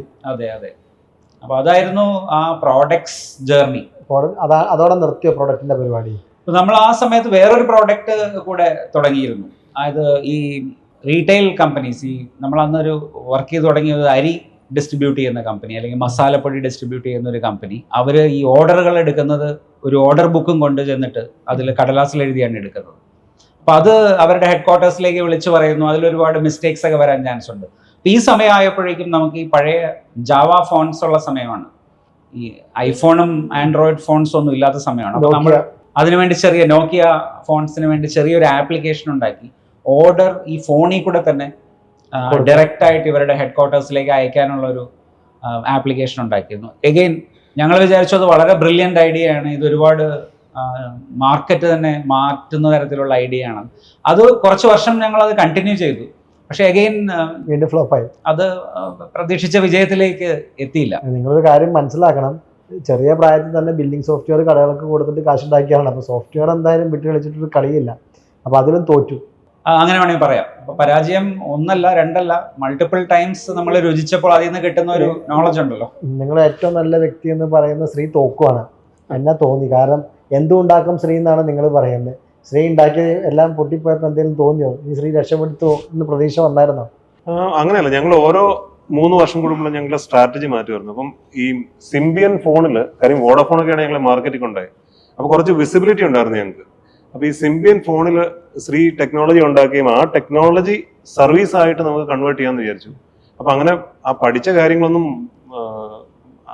എന്താ പറയുക വെറുതെ ആയില്ല. അതുകൊണ്ട് ഞങ്ങൾ മാർക്കറ്റിലോട്ട് ഇറങ്ങാൻ തുടങ്ങി. ഇൻഫാക്ട് 2010, അപ്പം ആദ്യം ഞങ്ങൾ 10 പേരുള്ള കമ്പനി ആയിരുന്നല്ലോ. അപ്പം ഞങ്ങൾ ഞാനും ശ്രീയും പിന്നെ മൂന്നാമത്തെ ഒരാളുണ്ടെന്ന് പറഞ്ഞില്ലേ, പുള്ളി ശ്രീയുടെ ബോസ് ആയിരുന്നു, പ്രജേഷ് എന്ന് പറഞ്ഞു, പുള്ളിയായിരുന്നു. ഞങ്ങൾ 3 പേരായിരുന്നു. അപ്പം ഈ ഒരു ഫേസിൽ സർവീസസിലേക്ക് ഞങ്ങൾ സ്വിച്ച് ചെയ്തു. പ്രോഡക്റ്റ് ആൻഡ് സർവീസസ് എന്ന് പറഞ്ഞ മോഡലിലോട്ട് 2010 സ്വിച്ച് ചെയ്തു. ആ സമയത്താണ് മനോജിനെ നമ്മൾ കൊണ്ടുവരുന്നത്. മനോജും സുരേഷും ജെയ്മി 3 പേരും ആ സമയത്താണ് കമ്പനിയിലോട്ട് വരുന്നത്. അതുവരെ ഇവര് സേഫ് പൊസിഷനിലാണ്, യുഎസിലൊക്കെ ഇരുന്ന സമാധാനത്തോടെ ഇരിക്കുകയാണ്. നിങ്ങൾ അങ്ങനെ നിങ്ങൾ ഒറ്റയ്ക്ക് ഇരിക്കേണ്ടെന്ന് പറഞ്ഞ് ഇവരെ കൂടെ പിടിച്ചങ്ങ് ഇട്ടു. അങ്ങനെ വേണേ പറയാം. ആടി ഉലയുന്ന ബോട്ടിലേക്ക് നമ്മൾ കുറച്ച് യാത്രക്കാരെ വേണമെങ്കിൽ കയറ്റി എന്നുള്ള. അപ്പൊ എന്തായാലും പെടുവാണെങ്കിൽ ഒരുമിച്ച് പെട്ടാൽ മതി എന്ന് തീരുമാനിച്ചു. കാരണം ഞങ്ങൾ എല്ലാവരും ആദ്യം 10 ലക്ഷം രൂപ HDFC ബാങ്കിൽ നിന്ന് ലോൺ എടുത്തിട്ടാണ് കൊണ്ടുവന്നത്. അപ്പൊ ആദ്യം കുറച്ച് ക്യാപിറ്റൽ ഇൻഫ്യൂസ് ചെയ്തു. പക്ഷേ ഈ ഒരു അവരുടെ ഈ 2008 പ്രശ്നം ഉണ്ടായി കഴിഞ്ഞപ്പോൾ ആ ഒരു പ്രോജക്ട്സും പോയി കഴിഞ്ഞപ്പോഴത്തേക്കും പിന്നെ ഞങ്ങൾ കൊണ്ടുവന്ന ക്യാപിറ്റൽ മാത്രമേ ഉള്ളൂ ശമ്പളം കൊടുക്കാനായിട്ട്. അപ്പൊ ശമ്പളം അതിൽ നിന്ന് കൊടുത്തു തുടങ്ങുകയാണ്. അതിൽ നിന്ന് കൊടുത്തു തുടങ്ങുന്നു. പക്ഷെ അതും പോരാണ്ട് വരുന്നു. പിന്നെ ഒരു 10 ലക്ഷം ലോൺ എടുക്കുന്നത്. അപ്പൊ 20 ലക്ഷം രൂപയാണ് ഞങ്ങൾ ആക്ച്വലി ലോൺ. വ്യക്തിഗതമായ ഇൻവെസ്റ്റ്മെന്റ് 20 ലക്ഷം രൂപ വെച്ചിട്ട് 5 പേര് 1 കോടി രൂപ ഇൻവെസ്റ്റ് ചെയ്യാണ് കമ്പനിയിലേക്ക്. അതെ അതെ. അതിനുശേഷം എങ്ങനെയാണ് ഈ പ്രൊഡക്റ്റുകളിൽ നമ്മൾ വീക്കാവുകയാണ്? അപ്പൊ ടെക്നിക്കലി ബ്രില്യൻ്റ് ആയ ശ്രീ ഇവിടെയുണ്ട്, US മാർക്കറ്റിനെ കുറിച്ച് നോളജുള്ള മനോജ് ഉണ്ട്, അതിനേക്കാൾ ബ്രില്യൻ്റ് ആയ 2 സുഹൃത്തുക്കൾ അപ്പുറയുണ്ട്, ബിസിനസ് ചെയ്ത എക്സ്പീരിയൻസ് ഉള്ള ബിനു ഉണ്ട്. അപ്പൊ പിന്നെ എങ്ങനെയാണ് മുന്നോട്ടുള്ള വഴി? ഡെവലപ്പ് ചെയ്ത് പരാജയപ്പെട്ടുള്ള ഒരു എക്സ്പീരിയൻസ് നമ്മളതിനൊരു പ്രോഡക്റ്റ് എൻജിനീയറിംഗ് സർവീസായി മാറ്റി. കാരണം നമ്മൾ കസ്റ്റമേഴ്സിന് പ്രോഡക്റ്റ് ഡെവലപ്പ് ചെയ്യുമ്പോൾ കൊടുക്കുന്ന ഒരു പ്രോഡക്റ്റ് മൈൻഡ് സെറ്റ് ഉണ്ട്. അത് നമുക്കുണ്ടെന്ന് നമുക്ക് വളരെ കോൺഫിഡൻസ് ഉണ്ടായിരുന്നു. അതൊരു കസ്റ്റമറിന്, അപ്പോൾ നമ്മൾ ആദ്യകാലത്ത് അത് സർവീസായിട്ട് അതിനെ മാറ്റുമ്പോൾ നമ്മൾ ആദ്യം വർക്ക് ചെയ്ത് തുടങ്ങിയത് സ്റ്റാർട്ടപ്പ് കമ്പനീസ് ആയിട്ടാണ്. അപ്പോൾ മനോജ് വരുന്ന സമയത്ത് നമ്മൾ US പല സ്റ്റാർട്ടപ്പ് കമ്പനീസുമായിട്ട് വർക്ക് ചെയ്യാൻ തുടങ്ങി. അതുപോലെ തന്നെ ഞാനും ബിനുവും യൂറോപ്പിൽ ആ സമയത്ത് നമ്മൾ ഡെൻമാർക്ക്, സ്വീഡൻ, ജർമ്മനി, നെതർലാൻഡ്സ് ഇവിടെ ഒരുപാട് യാത്ര ചെയ്യുമായിരുന്നു. അപ്പോൾ ആ യാത്രയിൽ നമ്മൾ അക്കാലത്ത് ബിനു പറഞ്ഞ പോലെ ശമ്പളം കൊടുക്കാനായിട്ട് ബുദ്ധിമുട്ടുന്ന സമയത്ത് നമുക്ക് ഒരുപാട് ലക്ഷറി, യൂറോപ്പിലേക്കാണ് പോകുന്നതെന്ന് ഇപ്പോൾ കേൾക്കുമ്പോൾ എല്ലാവരും വെക്കേഷന് പോകുന്ന സ്ഥലമാണ് യൂറോപ്പ്. നമ്മളന്ന് ജീവിച്ചിരുന്നത് ട്രെയിനുകളിലാണ്. യാത്ര ചെയ്യുമ്പോൾ ഓവർനൈറ്റ് ഹോട്ടൽ സ്റ്റേ ഒഴിവാക്കാൻ വേണ്ടിയിട്ട് ട്രെയിനിൽ യാത്ര ചെയ്യുക, പലപ്പോഴും റെയിൽവേ സ്റ്റേഷനുകളിൽ തന്നെ സമയം സ്പെൻഡ് ചെയ്യുക, പ്രാഥമിക ആവശ്യങ്ങൾ തന്നെ അതിൽ തന്നെ നിറവേറ്റുക. അങ്ങനെയായിരുന്നു നമ്മൾ യാത്ര. ഒരു ദിവസം 2 ദിവസം കൊണ്ടൊക്കെ 5 കൺട്രിയൊക്കെ നമ്മൾ കവർ ചെയ്തിട്ടുണ്ട്. ട്രെയിനിലിരുന്ന് കച്ചവടം ചെയ്യുവാണ്. അതെ, ഓടുന്ന ട്രെയിനാണ് നിങ്ങളുടെ ഓഫീസ്. അതെ അതെ. വിനു, ഞാനൊരു കാര്യം ചോദിക്കട്ടെ, ഈ ബിൻചേട്ടൻ ശരിക്കും പറഞ്ഞാൽ VKയുടെ കൂടെ നല്ലൊരു ജോലിയായിരുന്നു. അത്യാവശ്യം ലോകം മുഴുവൻ കറങ്ങി കിടന്ന് വല്ല കാര്യം ഉണ്ടായിരുന്നോ? തോന്നിയിട്ടുണ്ടോ അങ്ങനെയൊക്കെ? അല്ല, വൈഫ് അങ്ങനെയൊക്കെ ഇടയ്ക്ക് ചോദിക്കുമായിരുന്നു, എന്തിനാണ് നല്ലൊരു സമാധാനമുള്ള ജോലി കളഞ്ഞിട്ട് ഇങ്ങനെ ഒരു ഇതിനകത്ത് ഏർപ്പെട്ടത്. ഞാൻ പറഞ്ഞു എല്ലാം ശരിയാവും, ഒന്നുകൊണ്ടും വിഷമിക്കേണ്ട, എല്ലാം ശരിയാവും, ഞങ്ങൾ അതിനുള്ള കപ്പാസിറ്റി ഉണ്ടെന്നുള്ള ഒരു കോൺഫിഡൻസ് ഉണ്ടായിരുന്നു നമുക്ക്. കാരണം ഈ ഒരു ടീമിൽ വിശ്വാസം ഉണ്ടായിരുന്നു. അത് മാത്രമല്ല 2012 ഞങ്ങൾ യൂറോപ്പിൽ നിന്ന് പോയി ചെറിയ ചെറിയ പ്രോജക്ട്സ് പിടിച്ചുകൊണ്ട് വന്ന് എംപ്ലോയീസിന് കൊടുക്കാൻ ശമ്പളം കൊടുക്കാനുള്ള പൈസയുണ്ട്. പക്ഷെ ഞങ്ങൾക്ക് എടുക്കാൻ ശമ്പളം 2 കൊല്ലം കൃത്യമായിട്ട് 1 പൈസ പോലും എടുക്കാൻ പറ്റാതെ ഞങ്ങൾ 5 കൊല്ലം. ഇൻഫാക്ട് ഞാൻ എല്ലാരെയും ആ ഒരു അവസ്ഥയിലോട്ട് തള്ളിവിട്ടെന്ന് വേണേൽ പറയാം. അങ്ങനെ ചെയ്യേണ്ടി വന്നു. പക്ഷേ ഗ്രോ ചെയ്യുന്നുണ്ടായിരുന്നു. എംപ്ലോയീസിന് കൊടുക്കാൻ ശമ്പളം കൊടുക്കാനായിട്ടുള്ള പൈസ ചെറിയ ചെറിയ പ്രോജക്ട്സ്, ഇപ്പൊ സ്വീഡനിൽ തുടങ്ങി ഇറ്റലി വരെ പോയിട്ടുണ്ട്. ഈ ട്രെയിനിൽ നിന്ന് ജീവിച്ച് പ്രോജക്ട്സ്, ചെറിയ ചെറിയ പ്രോജക്ട്സ് വന്ന്. പക്ഷെ അതെല്ലാം മൊബൈൽ ടെക്നോളജിയിൽ ഫോക്കസ് ചെയ്ത്, അത് അന്ന് മൊബൈൽ ടെക്നോളജിയുടെ കേപ്പബിലിറ്റി ആർക്കും ഇല്ലായിരുന്നു അന്ന്. കാരണം അത് നേരത്തെ ഞങ്ങൾ അതിനകത്ത് കയറിയതുകൊണ്ട് ആ ഒരു ടെക്നോളജി എല്ലാവർക്കും. ഇപ്പൊ നെതർലാൻഡ്സിൽ ചെറിയൊരു ഒത്തിരി ആപ്സ് അന്ന് സിംബിയൻ ഫോൺ മുതൽ iOS വരെയൊക്കെ ഒന്ന് ഉണ്ടാക്കുമായിരുന്നു. ഇൻഫാക്ട് ഞങ്ങളുടെ ആ കോമ്പറ്റൻസ് കൊണ്ട് ഖത്തർ എയർവേസ് എന്ന് പറഞ്ഞാൽ വലിയ കമ്പനിയാണ്. അവരുടെ mobile booking application iOS, Android, blackberry, Windows, ഇതിലെല്ലാം ഞങ്ങളുടെ ശ്രീയുടെ ടീമാണ് ആദ്യം ഉണ്ടാക്കിയത്, ഡെലിവറി ചെയ്തത്. അപ്പം പുതിയ ടെക്നോളജി പഠിക്കാനായിട്ടുള്ള ഒരു ത്വര ശ്രീക്ക് ഉണ്ടായിരുന്ന, ശ്രീ കൊണ്ടുവന്ന ആ ഗ്രൂം ചെയ്ത കുട്ടികൾക്ക് എല്ലാവരും ഉണ്ട്. അങ്ങനെ എല്ലാ പുതിയ ടെക്നോളജിയും പഠിക്കുക, പഠിപ്പിച്ച് ടീമിനെ ഉണ്ടാക്കുക, കസ്റ്റമറിന്റെ അടുത്ത് പിച്ച് ചെയ്യുക. എന്ത് സംഭവിച്ചാലും കസ്റ്റമറിനെ നമ്മൾ ലെറ്റ് ഡൗൺ ചെയ്യത്തില്ല എന്നുള്ള ഒരു തീരുമാനം ഉണ്ടായിരുന്നു. ഒരു തീരുമാനം ആ കൾച്ചറും കമ്പനിയിലുണ്ട്. കസ്റ്റമർ എംപതി എന്ന് പറഞ്ഞൊരു കൾച്ചർ നമ്മൾ ഉണ്ടാക്കി അതുവഴി. ഈ മനോജ് എങ്ങനെയാ? അപ്പൊ മനോജ് ഇങ്ങനെ അവിടെ നിന്ന് ഇങ്ങനെ നിങ്ങൾ പിടിച്ചിട്ടിരിക്കണം. അപ്പൊ മനോജിന്റെ എന്തായിരുന്നു അവിടെ റോള്? എന്റെ റോൾ എന്ന് പറയുന്നത്, ഇപ്പൊ ഞാൻ കാണുന്ന കാഴ്ച എന്താ വെച്ചാൽ, ചെറിയൊരു ഓഫീസിൽ 20 ചില്ലറ ആൾക്കാരും, പേരില്ലാത്ത ഒരു കമ്പനിയും, പേരില്ലാത്ത ഞാനും, എങ്ങനെ ഇതിനെ കൊണ്ടുപോയി US മാർക്കറ്റിൽ ഇത് അടുത്ത ലെവലിലേക്ക് കൊണ്ടുപോകും എന്നുള്ളതായിരുന്നു എന്റെ ഒരു വലിയൊരു റെസ്പോൺസിബിലിറ്റി. ഇപ്പൊ ശ്രീ എന്നുള്ള വ്യക്തിയെ എനിക്ക് കണ്ടപ്പോ എനിക്ക് ബോധ്യമായി അദ്ദേഹം അധികം സംസാരിക്കില്ലെന്ന്. അപ്പൊ ഞാൻ സംസാരിപ്പിക്കുന്നു, ഇന്ന് നന്നായി സംസാരിക്കും. അപ്പൊ ഞാൻ വിചാരിച്ചു ശ്രീ വളരെ, എനിക്ക് ശ്രീയെ ഒട്ടും അറിയില്ല അന്ന്. ഞാനന്ന് ഇങ്ങനെ ആലോചിക്കുക, ബിനു അറിയാം, ബാക്കി 2 പേരെ അറിയാം, പക്ഷെ ശ്രീ എനിക്ക് ആദ്യം അറിയാം. പക്ഷെ ശ്രീ എനിക്ക് ഭയങ്കര ഇംപ്രസ് ആയി. എന്ന് വെച്ചാൽ എന്തോ നമുക്ക് ചില ആൾക്കാരെ കാണുമ്പോൾ നമുക്ക് എന്തോ ഒരു എനർജി കിട്ടും. അതെനിക്ക് പലപ്പോഴും ആ ഒരു ഭാഗ്യം ഉണ്ടായിട്ടുണ്ട്. ചില ആൾക്കാരെ കാണുമ്പോൾ നമുക്കറിയാം ഇവരിൽ എന്തോ ഒരു പ്രത്യേകതയുണ്ട്, ഇവരുടെ കൂടെ വർക്ക് ചെയ്താൽ എന്തെങ്കിലും നമുക്ക് ചെയ്യാൻ പറ്റുന്നുള്ളൂ. അങ്ങനെ എനിക്ക് കുറെ ലക്ക് എൻ്റെ ടീമിൽ മുമ്പും അങ്ങനെ കുറച്ച് പേര്, അവരിപ്പോൾ അതിൽ ചിലവർ എൻ്റെ കൂടെ ഇപ്പൊ എക്സ്പീരിയൻസിലുണ്ട്. അതുപോലെ ശ്രീ എനിക്ക് തോന്നി ഇയാളുടെ കൂടെ വർക്ക് ചെയ്താൽ എനിക്ക് US നമുക്ക് മെല്ലെ എന്തെങ്കിലുമൊക്കെ ചെയ്യാൻ പറ്റുമായിരിക്കും. പക്ഷെ ആ മെല്ലെ ഭയങ്കര മെല്ലെ ആയിപ്പോയി. എന്ന് വെച്ചാൽ അത്രയും വലിയൊരു മാർക്കറ്റും അത്രയും കോമ്പറ്റീറ്റീവ് ആയ രാജ്യത്ത് എവിടെയോ കിടക്കുന്ന കേരളത്തിൽ ട്രിവാൻഡ്രത്തുള്ള ഒരു ചെറിയ കമ്പനിയിൽ നമുക്ക് ഈ പ്രോഡക്റ്റ് എഞ്ചിനീയറിംഗ് എന്നുള്ള കഥ ആരും വിശ്വസിക്കില്ല. അപ്പൊ നമ്മൾ ഒരുപാട് വലിയ കമ്പനികളിലൊക്കെ പോയി, മേർക്ക് പോലത്തെ കമ്പനിയിലൊക്കെ പോയി. അവിടെ മേർക്കിലെ പ്രൊക്യൂർമെന്റ്, അവിടെ പർച്ചേസിംഗിന്റെ ഹെഡ്, അയാള് കണ്ടപ്പോൾ അയാൾ ചോദിച്ചു, ആരാണ് താങ്കൾക്ക് ഈ വഴി കാട്ടിയൊന്ന് ഇങ്ങോട്ട് വരാൻ? നിങ്ങൾക്ക് എന്ത് ധൈര്യത്തിലാണ് ഇവിടെ വരാൻ തോന്നിയത്? നമ്മൾ മേർക്ക് ഇങ്ങനത്തെ കമ്പനികൾ ബിസിനസ് തരും, നിങ്ങൾക്ക് എന്താ ഇത്ര കോൺഫിഡൻസ്? ബേസിക്കലി ഗെറ്റ് ഔട്ട് എന്നാണ് പറയുന്നത്, ഇവിടെ ഇരിക്കരുത്, പൊക്കോ. അങ്ങനെ കുറെയൊക്കെ കേട്ടിട്ടുണ്ട് ആ സമയത്ത്. അപ്പം പക്ഷെ അതേ ഈ മേർക്ക് നമുക്ക് പിന്നീട് ഒരു പ്രോജക്റ്റ് കിട്ടി, അത് വേറെ കഥ. ബട്ട് ആ കാലത്ത് നമ്മൾ ഈ പറഞ്ഞ പോലെ സ്റ്റാർട്ടപ്സ് എന്ന് പറയുമ്പോൾ എന്താ, അവർക്ക് വളരെ കുറച്ച് സമയമുള്ളൂ. അന്നത്തെ കാലത്ത് പൈസ ലിമിറ്റഡ് ആണ്, എപ്പോഴും അങ്ങനെ തന്നെ. അതിലെ CEO അല്ലെങ്കിൽ ഫൗണ്ടേഴ്സിന് എപ്പോഴും വലിയ ആഗ്രഹങ്ങളാണ് അവർക്ക്. പെട്ടെന്ന് പ്രോഡക്റ്റ് ബിൽഡ് ചെയ്യണം, ടെക്നോളജി ലേറ്റസ്റ്റ് ഗ്രേറ്റസ്റ്റ് ആയിരിക്കണം, നിർബന്ധമാണത്. നമ്മൾ അങ്ങനത്തെ കമ്പനിയിൽ പോയിട്ട് പറയുന്നത്, ഞാൻ നിങ്ങളെ പ്രോഡക്റ്റ് ബിൽഡ് ചെയ്ത് തരാം. എന്താണ് അത് എനിക്കിപ്പോഴും മനസ്സിലാവില്ല. പക്ഷെ അവർക്ക് നമ്മളിൽ ഒരു വിശ്വാസം വന്ന് ഇവർ ചെയ്യും എന്നുള്ളത്. എന്നോ നമ്മളിൽ ആ ഒരു ആഗ്രഹം, നമ്മളിൽ ആ ഒരു ആവേശം, ആ ഒരു വിശപ്പ്, നമുക്ക് തന്നെ കണ്ണടച്ച് പറയാം എന്ത് പറഞ്ഞാലും ശ്രീ ഉണ്ടാക്കി തരും. അപ്പൊ നമ്മള് ശ്രീയെ വിളിക്കുന്നു, ഇതിലൊക്കെ മീറ്റിങ്ങിൽ ഞാൻ ശ്രീയും കൂടി കയറുന്നു, ഈ കസ്റ്റമേഴ്സിന്റെ അടുത്ത് സംസാരിക്കുന്നു. പിന്നെ അവിടെ യാത്ര എന്ന് പറഞ്ഞ ഒരു വലിയൊരു ചെലവാണ് US. ഇപ്പൊ ഈ US മാർക്കറ്റ് എൻ്റെ ഈ കൈയുടെ ഇതിലെ ഷേപ്പിലാണെങ്കിൽ ഞാൻ ഏകദേശം ഇവിടെ താഴെ നടുക്കായിട്ടാണ്. അപ്പൊ എനിക്ക് യാത്ര ചെയ്യണമെങ്കിൽ ഈ ബിസിനസ് കാലിഫോർണിയ എന്ന സ്ഥലത്ത് പോകണം, ന്യൂയോർക്കിൽ പോകണം, ഇങ്ങനെ പല കോർണറിലും പോകണം. അപ്പൊ ഈ ഞാൻ ഇരിക്കുന്ന ആ സിറ്റിയിൽ നിന്ന് ഡയറക്റ്റ് ഫ്ലൈറ്റ്സ് കുറവാണ് ചില സ്ഥലത്തേക്ക്, അന്നിരുന്ന സ്ഥലത്ത്.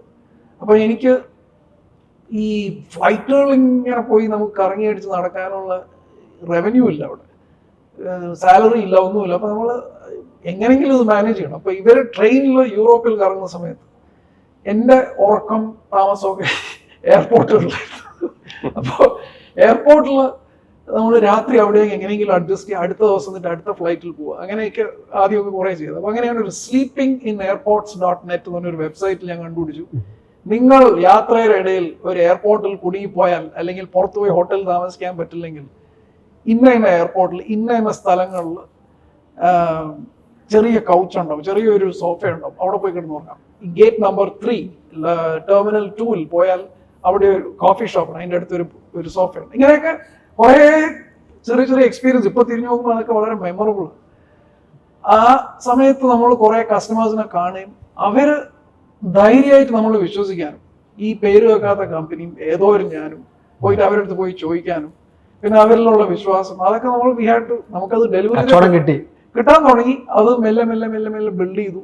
അത് നമുക്ക് ഇവിടെ ആൾക്കാർ ഹയർ ചെയ്യാൻ പറ്റി. ശ്രീക്ക് കുറെ ടീമിനെ കൊണ്ടുവരാൻ. അങ്ങനെ US ഒരു മാർക്കറ്റായിട്ട് മാറുകയാണ്. എക്സ്പീരിയൻസിന്റെ ഒരു വിളഭൂമിയായിട്ട് എന്തിയാണ് അമേരിക്കൻ മാർക്കറ്റുകൾ മാറുകയാണ്. എനിക്ക് ആ മാർക്കറ്റിൽ എനിക്ക് അത് വളരെയധികം നന്ദിയുണ്ട്. വെച്ചാൽ അവിടെയുള്ള ആൾക്കാർ കഴിവ് ഉണ്ടോ, ഇവരെ എനിക്ക് വിശ്വസിക്കാൻ പറ്റുമോ എന്നുള്ള ആ 2 ക്രൈറ്റീരിയ മീറ്റ് ചെയ്യുകയാണെങ്കിൽ അവർ നമുക്ക്, നിങ്ങൾ ലോകത്ത് എവിടെയാണെങ്കിലും എനിക്ക് കുഴപ്പമില്ല. I don't care who you are, where you are from, നിങ്ങളെ സ്കിന്നിന്റെ നിറം എന്താണെന്നും അല്ല അവിടെ വിഷയം. ഇത് നിങ്ങൾക്ക് ചെയ്യാൻ പറ്റുമെന്നുണ്ടെങ്കിൽ മെറിറ്റ്, ആ മെറിറ്റിന് വാല്യൂ ഉണ്ട്. ആ പേരിലാണെന്ന് തോന്നുന്നു ഞാനൊക്കെ രക്ഷപ്പെട്ടത്. എന്നുവെച്ചാൽ നമ്മളെ അവർക്ക് വിശ്വാസം, ഇവരത് ചെയ്തു തരും എന്നുള്ളത്. അവരത് മാത്രമല്ല നമ്മളെ പറ്റി വേറുള്ളവരോട് പറയുകയും നമ്മളിങ്ങനെ ചെയ്യുന്നു, നമുക്കിങ്ങനെ പറ്റുന്നുണ്ട്, ഇവർ നല്ല ട്രസ്റ്റ് വർത്തി ടീമാണ് എന്നുള്ള ഒരു എക്സ്ട്രാ എഫേർട്ട് അവരെ വകയുന്നുണ്ടായിരുന്നു. അപ്പൊ അത് കാരണം കുറെ ഗുണമുണ്ടായി. നമുക്ക് ശമ്പളം കൊടുക്കാനുള്ള തുക നിങ്ങൾ ട്രെയിനിൽ യാത്ര ചെയ്തുണ്ടാക്കുകയാണ്, ഇവിടെ ഒരാൾ ഫ്ലൈറ്റിൽ യാത്ര ചെയ്തുണ്ടാക്കുകയാണ്. എന്താണ് മനോജ് വന്നപ്പോൾ കമ്പനിയുടെ ടേൺ ഓവറിൽ ആ സമയത്ത് എന്ത് വ്യത്യാസം കൊണ്ടുവന്നു?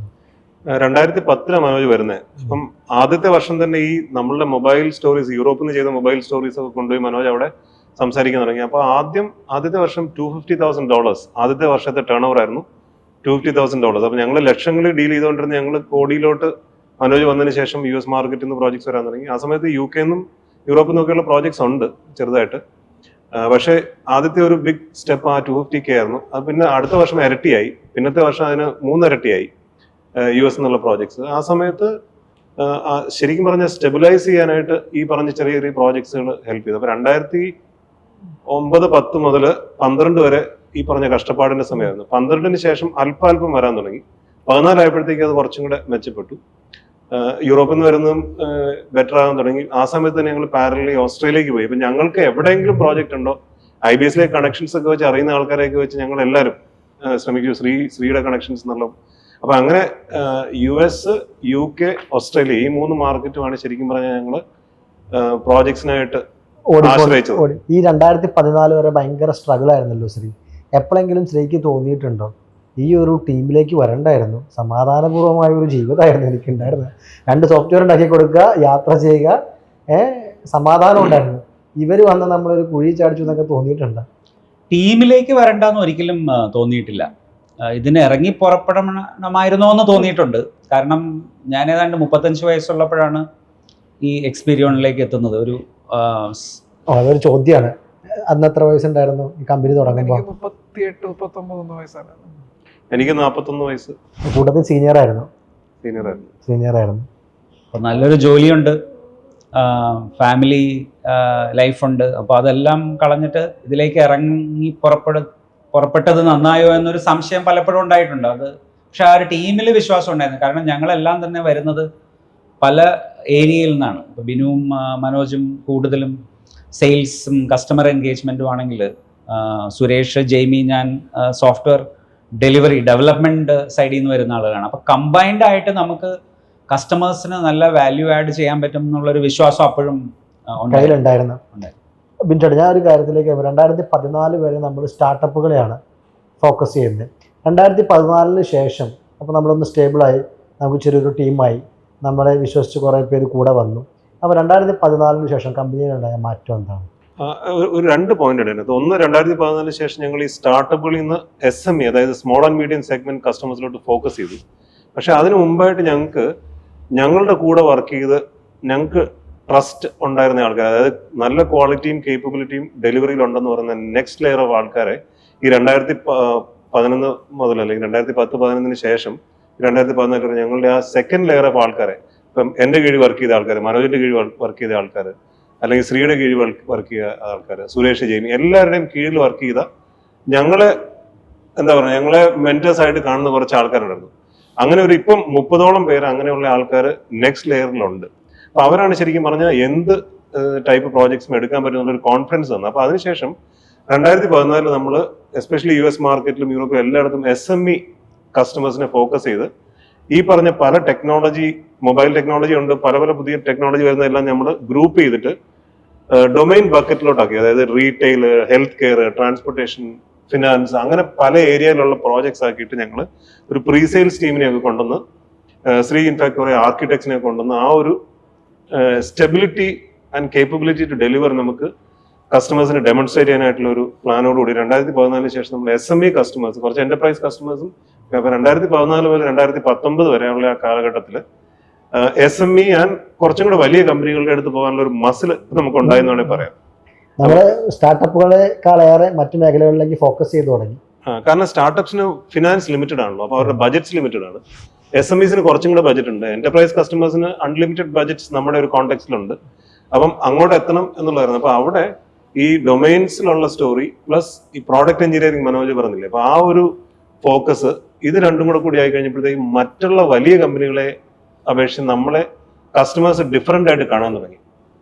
കാരണം നമ്മൾ ഉണ്ടാക്കുന്ന അവരുടെ IP ഉണ്ടാക്കി കൊടുക്കുക, അതൊരു ഹയർ ലെവൽ ജോബാണ്. സാധാരണ ടിപ്പിക്കൽ IT കമ്പനികൾ ചെയ്യുന്ന ഒരു ജോലിയല്ല. അപ്പൊ ആ ഒരു റെസ്പെക്ട് ഉണ്ടായതുകൊണ്ട് തന്നെ കച്ചവടം കിട്ടി.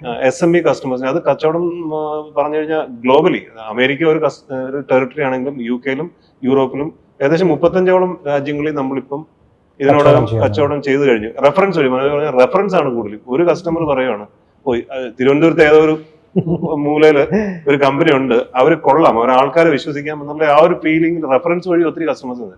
2020 വരെ മനോജ് മാത്രമേ ഉണ്ടായിരുന്നുള്ളൂ അമേരിക്കയിൽ. യൂറോപ്പിലും ഓസ്ട്രേലിയയിലൊക്കെ ഞാനും ശ്രീയും അല്ലെങ്കിൽ യാത്ര ചെയ്ത് ഉള്ള കസ്റ്റമേഴ്സ്. ഓഫീസില്ലെന്നും 2018-19 ശരിക്കും പറഞ്ഞ ഓസ്ട്രേലിയയിലും UK-ലും ഓഫീസ് തുടങ്ങുന്നത്. അത്രയും സമയം എടുത്തിട്ടാണ് 2008 മുതൽ 10 വർഷങ്ങൾക്ക് ശേഷമാണ് മറ്റ് സ്ഥലങ്ങളിൽ ഓഫീസ് വരുന്നത്. അതെ. അവിടെ എനിക്ക് ചോദിക്കാനുള്ളത്, നിങ്ങളെക്കാൾ ടെക്നിക്കലി കേപ്പബിൾ ആയിരിക്കാം മേ ബി വിപ്രോയോ ഇൻഫോസിസോ അല്ലെങ്കിൽ അങ്ങനെയുള്ള കമ്പനികൾ. എന്തുകൊണ്ടാണ് മനോജാണല്ലോ മാർക്കറ്റിൽ ചെല്ലുന്നത്? Why they trust? അത് കാരണം നമുക്ക് വർക്ക് കിട്ടുക എന്ന് പറഞ്ഞാൽ ഭയങ്കര ഇമ്പോർട്ടൻ്റ് ആണ്. യെസ് എന്നാ കഴിവുണ്ടെങ്കിലും കച്ചവടം കിട്ടില്ലെങ്കിൽ തീർന്നത്. അപ്പോൾ വൈ ദേ ട്രസ്റ്റ്? യെസ്, വലിയ കമ്പനികൾക്ക് ഇഷ്ടംപോലെ റിസോഴ്സസ് ഉണ്ട്, ബഡ്ജറ്റ്സ് ഉണ്ട്, ആളുണ്ട്, ബ്രാൻഡിങ് ഉണ്ട്, മാർക്കറ്റിംഗ് ഉണ്ട്.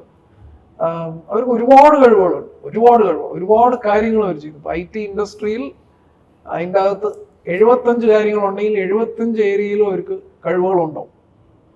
അപ്പോൾ അവരത്രയും വലുതാണ്, അവരുടെ സ്കെയിൽ അങ്ങനെയാണ്. അവർക്ക് അത്രയധികം ആൾക്കാരുണ്ട്, അവരെ ബില്ല് ചെയ്യണം, അതാണ് അവരുടെ ഗോൾ, വിച്ച് ഇസ് ഗുഡ്. അവർക്ക് എന്നല്ല, അവർ പബ്ലിക്ലി ലിസ്റ്റഡ് ആണ്, ഷെയർ ഹോൾഡേഴ്സിനെ നോക്കണം, കസ്റ്റമേഴ്സിനെ നോക്കണം, എംപ്ലോയീസ് ഗ്രോ ചെയ്യുന്നു, കോസ്റ്റ് കൂടുന്നു. അപ്പോൾ അവർ ആ സ്കെയിലിൽ പോകും. നമ്മൾ 5 പേരിൽ ഒരു തീരുമാനം നേരിച്ച് നമുക്ക് അതുപോലെ ആവണ്ട, നമുക്ക് അങ്ങനെ എല്ലാത്തിലും വേണ്ട, നമുക്ക് ഒരൊറ്റ കാര്യത്തിൽ ഫോക്കസ് ചെയ്താൽ മതി. നമ്മൾ പ്രോഡക്റ്റ് ഉണ്ടാക്കാൻ പഠിച്ചു, അതിൽ കുറേ നഷ്ടങ്ങളുണ്ടായി, കുറേ ഫെയിലിയേഴ്സ് ഉണ്ടായി, കുറേ ലേണിങ്സ് ഉണ്ടായി. എന്നാൽ ഇതിനെ മുഴുവനും നമുക്ക് പാക്കേജ് ചെയ്ത് product engineering as A service. നിങ്ങൾക്കൊരു പ്രോഡക്റ്റ് ബിൽഡ് ചെയ്യണമെങ്കിൽ നമ്മളെടുത്ത് പറയും, നമ്മൾ ചെയ്തു തരാം. അപ്പോൾ അതിൽ ചില ഏരിയാസ് ഉണ്ട്, അതിൽ കുറച്ച് സ്പെഷ്യലൈസേഷൻ നമ്മൾ ഡെവലപ്പ് ചെയ്തെടുത്തു. Product management, product design, product engineering, ഇങ്ങനെ ഓരോന്നിനെ അതിൻ്റെ അകത്ത് പ്രോഡക്റ്റ് ബിൽഡ് ചെയ്യാൻ നമുക്കറിയാം. നമുക്ക് വേറെ ഒന്നും അറിയില്ല, നമുക്ക് വേറെ ഒന്നും വേണ്ട, നമുക്ക് വേറെ ഒന്നും താല്പര്യമില്ല. അങ്ങനെയാണ് നമ്മൾ അന്ന് പറഞ്ഞുകൊണ്ടിരുന്നത്. ഇന്നും ഏകദേശം അത്രയാണ് പറയുന്നത്. അപ്പോൾ ആ ഏരിയയിൽ നമ്മളിപ്പോൾ നല്ല സ്ട്രോങ് ആയി, ഒരുപാട് കാര്യങ്ങൾ നമ്മൾ പഠിച്ചു. നമ്മൾ ഈ 20,000-30,000 ആൾക്കാരാവുക എന്നല്ലായിരുന്നു ഗോൾ. ഈ പ്രോഡക്റ്റ് എഞ്ചിനീയറിംഗിനെ എങ്ങനെ സ്ട്രെങ്തൻ ചെയ്യാം, ഇതിനെ വെച്ചിട്ട് കസ്റ്റമേഴ്സ് കാണുമ്പോൾ അവർക്ക് മനസ്സിലാവണം എക്സ്പീരിയോണിന് എന്താണ് അവർ പറയുന്നതെന്നും അവരുടെ ഫോക്കസും അവരുടെ സ്ട്രെങ്ത്തും അവരുടെ കേപ്പബിലിറ്റി സ്കിൽസ് എല്ലാം ആ ഒരു ഏരിയയിൽ നല്ല സ്ട്രോങ് ആണ്, ഇവരെ വിശ്വസിക്കാം. അപ്പോൾ വലിയ കമ്പനികൾ, ഈ ഇത്രയും വലിയ കമ്പനികളുള്ളപ്പോൾ നമ്മളെപ്പോലത്തെ കമ്പനികൾ അവരെ കൂട്ടത്തിൽ ഇൻവോൾവ് ചെയ്ത് ആ ഒരു കോമ്പറ്റീഷനിൽ എത്ര പേര് നമ്മളെ സെലക്ട് ചെയ്യാൻ തുടങ്ങിയപ്പോൾ നമുക്ക് മനസ്സിലായി ഈ ചെയ്തതിൽ എഫേർട്ടിൽ ഗുണമുണ്ട്, ഇവർ ശ്രദ്ധിക്കുന്നുണ്ട്. അപ്പോഴാണ് നമ്മൾ എനർജി ഇനിയും കൂടി. അപ്പോൾ നമുക്ക് മനസ്സിലായി നമുക്ക് വലിയ വലിയ കമ്പനികളുടെ ഇടയിൽ നമുക്കും പിടിച്ചു നിൽക്കാൻ ഒരു സ്കോപ്പ് ഉണ്ട്. ബിക്കോസ് ഈ ഫോക്കസ്, ഈ എഫേർട്ട്, ഇതെല്ലാം ഈ എഫേർട്ടിന് ഒരു വാല്യൂ ഉണ്ടെന്ന് ആൾക്കാർ മനസ്സിലാക്കുന്നതാണ്. അത് മാർക്കറ്റിംഗ് സൈഡിൽ നിന്ന് പറയാം. ഈ ടെക്നിക്കലി ഇത് ഉണ്ടാക്കേണ്ട വ്യക്തി സ്ത്രീയാണ്. സ്ത്രീക്ക് എന്താ അവരും നമ്മളും തമ്മിലുള്ള ഒരു വ്യത്യാസം? അവര് മോശം, നിങ്ങൾ നല്ലത്, അങ്ങനെ ഒരു പോയിന്റിലല്ല. എന്തായിരിക്കാം നിങ്ങളെ സെലക്ട് ചെയ്യാനുള്ള ഒരു കാരണം ടെക്നിക്കലി? പല കസ്റ്റമേഴ്സും നമ്മളോട് പറഞ്ഞിട്ടുള്ളൊരു കാര്യം, നമ്മൾ കൊടുക്കുന്ന അറ്റൻഷനാണ് കസ്റ്റമറിൻ്റെ പ്രോബ്ലംസിന്.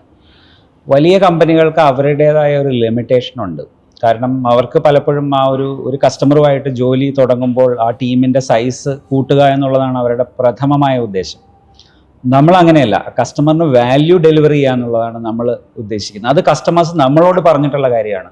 അവർ പലതരത്തിലുള്ള ഇന്ത്യൻ കമ്പനീസ്, ലാർജ് IT വെൻഡേഴ്സായിട്ട് വർക്ക് ചെയ്തിട്ട് നമ്മളുമായിട്ട് വർക്ക് ചെയ്ത് തുടങ്ങുമ്പോൾ കിട്ടുന്ന ഒരു difference, the level of attention നമ്മൾ കൊടുക്കുന്നത് അവരൊരു വലിയൊരു ഡിഫറൻഷിയേറ്ററായിട്ട് കണ്ടിട്ടുണ്ട്. ഞങ്ങളത് we are also proud about it.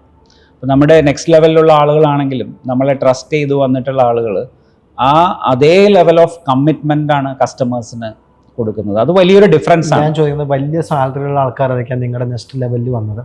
നിങ്ങളുടെ സ്ട്രഗിളിങ് സ്റ്റേജിൽ അവർ നിങ്ങളെ ഇട്ടിട്ട് പോയിട്ടുണ്ടോ, അതോ കൂടെ നിന്നുണ്ട്? എന്താ അവർ ചെയ്തിരിക്കുന്നത്? ഇല്ല, അവരെല്ലാം തന്നെ കൂടെ നിന്നിട്ടുണ്ട്. അവർ ചില ആളുകൾ വളരെ നല്ല ഓപ്പർച്യൂണിറ്റി കിട്ടി പോയ ആളുകളുണ്ട്. അവരെല്ലാം ഞങ്ങളുമായിട്ട് വളരെ നല്ല ബന്ധത്തിലാണ് ഇപ്പോഴും. ഏതാണ്ട് ഒട്ടുമിക്കവാറും ആളുകളും അവരുടെ പഴയ സാലറിയും മറ്റും കോംപ്രമൈസ് ചെയ്തിട്ടാണ് ഞങ്ങളിവിടെ വന്നിട്ടുള്ളത്. അതിൻ്റെ ഒരു കാരണം, ഒന്ന് നമ്മളിലുള്ള ഒരു ട്രസ്റ്റ്, രണ്ട് എനിക്ക് തോന്നിയിട്ടുള്ളത് നമ്മൾ ചെയ്യുന്ന ജോലിയുടെ ക്വാളിറ്റി വളരെ ഇമ്പോർട്ടൻ്റ് ആണ്. ഇപ്പം നമ്മൾ IT ഇൻഡസ്ട്രിയെ നോക്കിക്കഴിഞ്ഞ് കഴിഞ്ഞാൽ അതിലുള്ള ആളുകൾക്ക് അറിയാം പല തരത്തിലുള്ള ജോലികളുള്ള ഒരു ഏരിയയാണ് IT ഇൻഡസ്ട്രി എന്ന് പറയുന്നത്. അപ്പോൾ അതിൽ ഈ സോഫ്റ്റ്വെയർ എഞ്ചിനീയറിംഗ്, പ്രോഡക്റ്റ് എഞ്ചിനീയറിംഗ് എന്ന് പറയുന്നത് എല്ലാ IT കമ്പനികളിലും ഒരേപോലെ ചെയ്യുന്ന കാര്യമല്ല. അപ്പോൾ quality of the work we do, അത് ഒരുപാട് പേരെ അട്രാക്ട് ചെയ്തിട്ടുണ്ട്. ഒരു പാഷനറ്റ് ആൾക്കാർ നിങ്ങളുടെ കൂടെ നിന്നു എന്നുള്ളതാണ്. അതുപോലെ തന്നെ അങ്ങനെ വന്ന ആളുകൾ വളരെ നല്ല ആളുകളാണ്, അത് എടുത്തു പറയാതെ വയ്യ. അപ്പോൾ അവർ ഇവിടെ ഉള്ളത് കൊണ്ട് അവരുടെ ഒരു ഫോളോയിങ് ഇങ്ങോട്ട് വന്നിട്ടുണ്ട്. കാരണം നല്ല ആളുകളുടെ കൂടെ ജോലി ചെയ്യാനായിട്ട് ബാക്കിയുള്ള ആളുകൾക്ക് ഒരു താല്പര്യമുണ്ട്. They are very passionate about their work. നിങ്ങളുടെ കമ്പനിയിൽ നിങ്ങളെക്കാൾ വലിയ സ്റ്റാഫുകളും വലിയ ടെക്നീഷ്യൻസും വലിയ നോളജബിൾ ആയിട്ടുള്ള ആൾക്കാരുണ്ട് എന്നതാണ് ശരിക്കും പറഞ്ഞത് ഭയങ്കര വലിയൊരു കാര്യം. പലപ്പോഴും വലിയൊരു സത്യമാണ്. പല കമ്പനികളിലും അത് സംഭവിക്കാറില്ല. അതെ അതെ. ഈ 2019 കഴിഞ്ഞപ്പോൾ നിങ്ങളുടെ നിർണായകമായ ഒരു വളർച്ചയാണ്. 2019 അല്ലെങ്കിൽ 2020 കാലഘട്ടം തൊട്ട് 2025 വരെ അതുവരെ ഉണ്ടായിരുന്നതിൻ്റെ ഒരു ഡബിൾ കുതിച്ചുചാട്ടമാണ് എക്സ്പീരിയൻസ് നേടിയത്. എന്താ അതിന്റെ കാരണം എന്നാണ് വിനയ് വിശ്വസിക്കുന്നത്? എനിക്ക് തോന്നുന്നു ഈ ഫോക്കസ് 2019 വരെ നമ്മൾ എന്റർപ്രൈസിലേക്ക് ഒന്ന് ഈ domain focus, 2 product engineering focus, 3 എന്റർപ്രൈസസിലോട്ടുള്ള ഒരു എന്താ പറയുക ചേഞ്ച് ഓഫ് ഡയറക്ഷൻ. അപ്പൊ അന്ന് അമേരിക്കയിലാണെങ്കിൽ ഞങ്ങൾ ആ ഇൻഫോസിസ് പോലെയുള്ള കമ്പനിയുടെ എക്സ്പീരിയൻസ് സെക്കൻഡ് ലെയർ ഓഫ് ആൾക്കാരെ സെയിൽസിൽ അമേരിക്കയിൽ കൊണ്ടുവന്നു. UK നമ്മൾ റിക്രൂട്ട് ചെയ്തു. ഓസ്ട്രേലിയയിലേക്ക് ഇൻഫാക്ട് ഞങ്ങളുടെ കൂടെ തന്നെ ഉണ്ടായിരുന്ന ഒരാളെ ഓസ്ട്രേലിയയുടെ ഹെഡായിട്ട് മൂവ് ചെയ്തു. അപ്പം ആ ഒരു സ്കെയില് ഞങ്ങൾ മാറ്റി 2019 ആയപ്പോഴത്തേക്ക്. പിന്നെ ഞങ്ങൾ ഇപ്പം നമ്മുടെ ഒരു കസ്റ്റമേഴ്സിന്റെ പ്രൊഫൈൽ ഞാൻ പറയാം. ഇപ്പം അമേരിക്കയിലെ അല്ലെങ്കിൽ ലോകത്തിലെ one of the biggest automotive companies, അവർക്ക് TCS ഒക്കെ അവർക്ക് വേണ്ടിയിട്ട് $500 million വർത്ത് വർക്ക് ചെയ്യുന്നുണ്ട്. അപ്പം ഞങ്ങൾ ഈ പ്രോഡക്റ്റ് എഞ്ചിനീയറിംഗ് പറഞ്ഞ ആദ്യം അവർ നമ്മൾ അടുപ്പിക്കില്ലായിരുന്നു. അവിടെ പ്രോഡക്റ്റ് ചെയ്ത് കഴിഞ്ഞപ്പം ഇപ്പം end of the beginning of the stories അവർക്ക് electric vehicle charging platform build ചെയ്യണം. അതായത് പുതിയ റേഞ്ച് ഓഫ് ഇലക്ട്രിക് വെഹിക്കിൾസ് പല മോഡൽസ് ഇറങ്ങുന്നുണ്ട്. അത് ഉണ്ടാക്കാനായിട്ട് സെലക്ട് ചെയ്തത് ഞങ്ങളെയാണ്. ആലോചിക്കുന്നു, TCS വലിയ സർവീസസ് ഉണ്ടെന്ന് പറഞ്ഞു. അപ്പൊ അവര് ഞങ്ങൾ ഈ പ്രോഡക്റ്റ് എഞ്ചിനീയറിംഗിലുള്ള ഒരു സ്റ്റോറിയാണ്. ഇപ്പൊ അമേരിക്കയിൽ ഇറങ്ങുന്ന എല്ലാ വെഹിക്കിളും ഈ പറഞ്ഞ വലിയ പേര് പറയാൻ ഞാൻ ഉദ്ദേശിക്കുന്നില്ല, വളരെ വലിയ ബ്രാൻഡാണ്. അവർക്ക് പല സീരീസ് ഓഫ് വെഹിക്കിൾസ് ഉണ്ട്. അതിന്റെ എല്ലാ ചാർജിങ് പ്ലാറ്റ്ഫോം ഉണ്ടാക്കുന്നത് ഞങ്ങളാണ്. ഇപ്പം ഞങ്ങളുടെ സിഗ്നേച്ചർ ഉണ്ട് അവിടെ. രണ്ടാമത് അമേരിക്കയിലെ ഒരു second biggest insurance product company കഴിഞ്ഞ 10-11 വർഷമായിട്ട് വർക്ക് ചെയ്യുന്നുണ്ട്. അവരുടെ പ്രോഡക്റ്റ് ഉണ്ടാക്കുന്നത് ഈ കേരളത്തിൽ നിന്നാണ്. അതുപോലെ UK ലോകത്തിലെ ഏറ്റവും best run highway network UK എന്ന് പറഞ്ഞത്. UK ഹൈവേ നെറ്റ്വർക്കിന്റെ അസറ്റ് മാനേജ്മെന്റ് 100 പേരെ 2 വർഷം കൊണ്ട് ഉണ്ടാക്കിയ പ്രോഡക്റ്റ്. അത് വളരെ കോംപ്ലക്സ് ആയിട്ടുള്ള പ്രോഡക്റ്റാണ്. ആ ഉണ്ടാക്കിയ ഞങ്ങളാണ്. അത് പല സ്ഥലങ്ങളിലേക്ക് അവർ വിൽക്കുന്നത്. ഞങ്ങൾ ഉണ്ടാക്കുന്ന വെച്ചാൽ പ്രോഡക്റ്റ് എഞ്ചിനീയർ ചെയ്ത് കൊടുക്കും. അവർ ആ പ്രോഡക്റ്റ് മൾട്ടിപ്പിൾ രാജ്യങ്ങളിൽ കൊണ്ട് വെക്കും. ഇപ്പൊ അതിനുശേഷം അവർ മാൾട്ടയ്ക്ക് കൊണ്ട് വിറ്റു. അപ്പൊ അങ്ങനെ ദാറ്റ്സ് അനദർ എക്സാമ്പിൾ. ഓസ്ട്രേലിയയിലേക്ക് പോയി കഴിഞ്ഞാൽ 1800 റീറ്റെയിൽ സ്റ്റോറുകൾ, അതായത് നമ്മളുടെ റിലയൻസ് ഫ്രഷ് പോലെയുള്ള 1800 സ്റ്റോറുകൾ, അല്ലെങ്കിൽ പല സ്കെയിലുണ്ട്, ഓട്ടോ ചെക്ക്ഔട്ട് ഒക്കെ ഉള്ള. അപ്പൊ അങ്ങനെയുള്ള 1800 സ്റ്റോറുകൾക്ക് വേണ്ടിയിട്ടുള്ള റീറ്റെയിൽ ആപ്ലിക്കേഷൻ ഞങ്ങളാണ് ഉണ്ടാക്കിയത്. ലോകത്തിലെ ടോപ്പ് 3 മൈനിങ് കമ്പനികൾ എടുത്തു കഴിഞ്ഞാൽ ആ മൈനിങ് കമ്പനികളുടെ മൈൻ പ്ലാനിങ് പ്രോഡക്റ്റ് ഞങ്ങളാണ് ഉണ്ടാക്കിയത്. ഇത് പല പ്രോഡക്റ്റുകളും വലിയ കമ്പനിയിൽ ഉണ്ടാക്കി വിട്ടിട്ട് ടെക്നോപാർക്കിൽ ഒളിച്ചിരിക്കുകയാണ്, ആരും അറിയാതെ. അല്ല, അപ്പൊ ഞാൻ പറഞ്ഞ പലതും വലിയ കമ്പനിയിൽ ഇട്ടിട്ട് പോയ പ്രോഡക്റ്റ് ആണ്. ഇപ്പം ഒരു എക്സാമ്പിൾ പറഞ്ഞു. അപ്പം അത് നമ്മൾ ടേക്ക് ഓവർ ചെയ്ത് 1.5 വർഷം കൊണ്ട് വർക്ക് ചെയ്യാത്ത സാധനം 6 മാസം കൊണ്ട് വർക്ക് ചെയ്ത് ഇംപ്ലിമെന്റ് ചെയ്ത ഒരു എന്താ പറയുക പല എക്സാമ്പിൾസ് ഉണ്ട്. അങ്ങനെ എനിക്ക് തോന്നുന്നത് ഒരു 10ഓളം കമ്പനികൾ ടേക്ക് ഓവർ, മറ്റുള്ളവർ ഇട്ടിട്ട് പോയി ടേക്ക് ഓവർ ചെയ്ത് പ്രോഡക്റ്റ് എങ്ങനെയാണ് ഉണ്ടാക്കേണ്ടതെന്ന് അറിയത്തില്ല, വലിയ സർവീസസ് കമ്പനികൾ. അപ്പൊ അങ്ങനത്തെ ഒത്തിരി എക്സാമ്പിൾസ് ഉണ്ട്. അപ്പം ലീഡിങ് കമ്പനികളുടെ പ്രോഡക്റ്റിൽ ഒരു കേരള സ്റ്റാമ്പ് ഉണ്ട്. ഞങ്ങൾക്ക് ഓഫ്കോഴ്സ് ബാംഗ്ലൂരിൽ ഞങ്ങൾക്ക് ഓഫീസ് ഉണ്ട്. പക്ഷേ മേജർ വർക്ക് ഫോഴ്സ് 1650 പേരിലും ഓൾമോസ്റ്റ് 95%, 99% എന്ന് വേണമെങ്കിൽ പറയാം കേരളത്തിലെ ടെക്നോ പാർക്കിലാണ് ഇരിക്കുന്നത്. അതെ അതെ. ഞാൻ അടുത്ത ശ്രീയിലേക്ക് ചോദിക്കാം, നമുക്ക് ഇന്ന് എത്ര രാജ്യങ്ങളിൽ നമ്മൾ സർവീസ് ചെയ്യുന്നുണ്ട്? നമ്മൾ ഏതാണ്ട് ഇപ്പം തുടക്കം മുതൽ നോക്കുകയാണെങ്കിൽ ഏതാണ്ട് ഒരു 35ഓളം രാജ്യങ്ങളിൽ ഉള്ള കസ്റ്റമേഴ്സിന് വേണ്ടിയിട്ട് നമ്മൾ സർവീസ് കൊടുത്തിട്ടുണ്ട്. എത്ര രാജ്യങ്ങളിൽ നമുക്ക് ഓഫീസ് ഉണ്ട്? നമുക്കിപ്പോൾ ഓഫീസ് ഉള്ളത് ഒന്ന് US ഓഫീസ്, പിന്നെ UK നമുക്കൊരു ഓഫീസുണ്ട്, പിന്നെ ജപ്പാനിലും ഓസ്ട്രേലിയയിലും നമുക്ക് ഓഫീസുണ്ട്. വിവിധ രാജ്യങ്ങളിൽ ഓഫീസുള്ള ഒരു മൾട്ടിനാഷണൽ കമ്പനി ടെക്നോ പാർക്കിൽ നിന്നാണ് പിറവിയെടുത്തത് എന്ന് നമുക്ക് പറയാം. അതിൽ ഏറ്റവും അവസാനത്തെ ഓഫീസ് വരുന്നത് ജപ്പാനിലാണ്. ജപ്പാനുമായിട്ട് ശ്രീക്ക് വലിയൊരു ബന്ധമുണ്ട്, അതൊന്ന് പറയാം.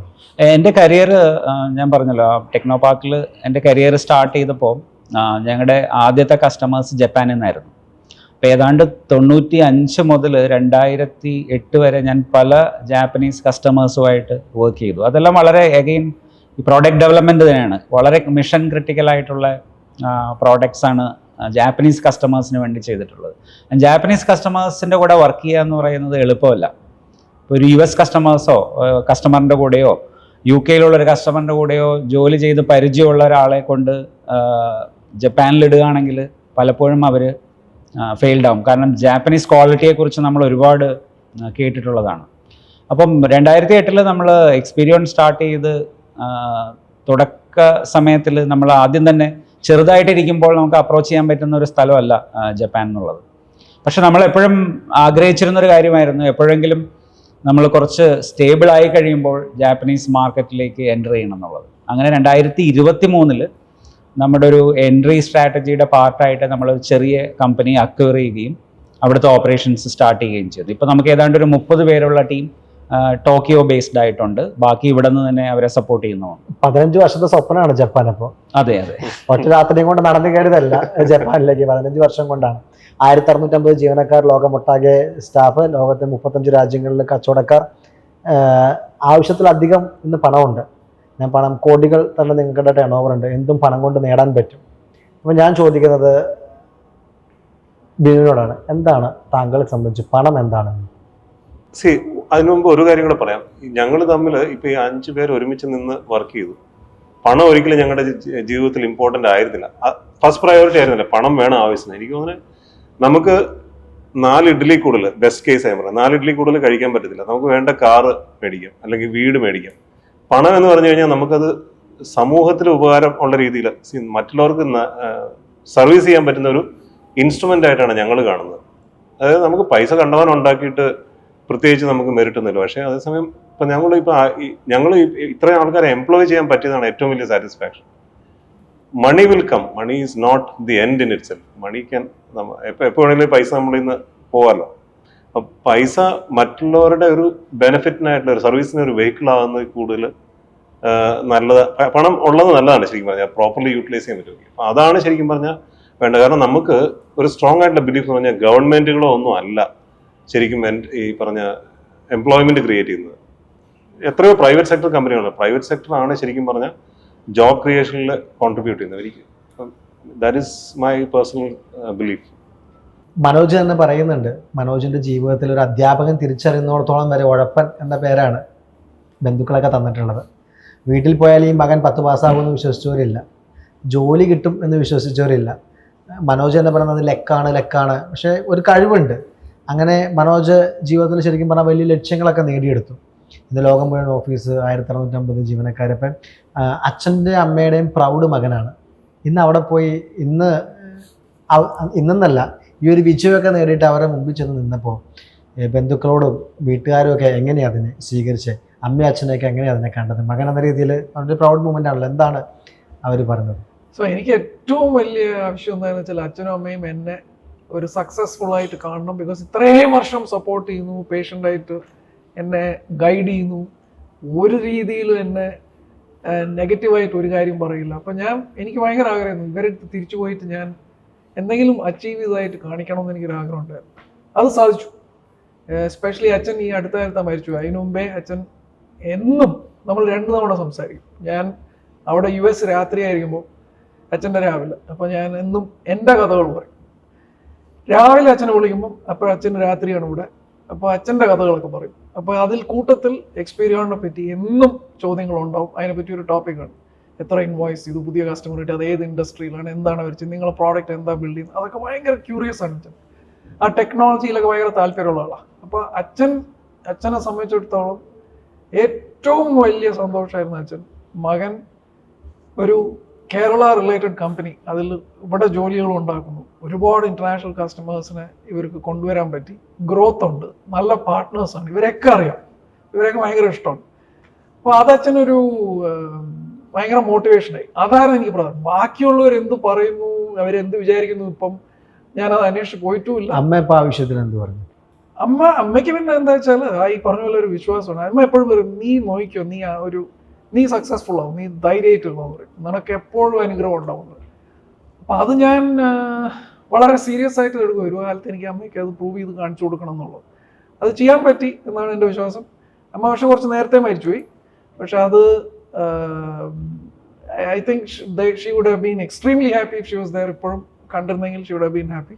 ബിക്കോസ് ആ ഒരു എഫർട്ട് ഇട്ടതിലും നമ്മൾ ടീമായിട്ട് ഫങ്ഷൻ ചെയ്തതും വിശ്വാസത്തോടെ എല്ലാവരും ഒന്നിച്ചൊരു ടീമായിട്ട്, അതൊക്കെ ഒരു വലിയൊരു കാര്യമാണ്. ഇങ്ങനെ ഒരു 5 പേര് ഒന്നിച്ച് വരിക, നമ്മൾ തമ്മിൽ കണ്ടിട്ടില്ല മുമ്പ്. ഇപ്പം നമ്മൾ ഒന്നിച്ച് ഒരേപോലെ ഒരു വിഷന് വേണ്ടി ആരുടെ നിന്നും വലിയ ലോണുകളൊന്നും എടുക്കാതെ നമ്മൾ ഡെറ്റ് എന്നുള്ളത് കുറച്ച് നമ്മൾ ഡിസിപ്ലിൻഡ് ആയിട്ട് ഒരു സാധനം ഇങ്ങനെ ഗ്രോ ചെയ്ത് കൊണ്ടുപോകുന്ന പറയുന്ന അച്ഛൻ എപ്പോഴും പറയുന്നത് അതൊരു വലിയൊരു അച്ചീവ്മെന്റ്. നിനക്കത് മനസ്സിലായിട്ടുണ്ടോ എന്ന് അറിയില്ല, അതൊരു വലിയൊരു അച്ചീവ്മെന്റ്. അച്ഛൻ ഇടയ്ക്കിടയ്ക്ക് ഇങ്ങനെ ഓർമ്മപ്പെടുത്തും.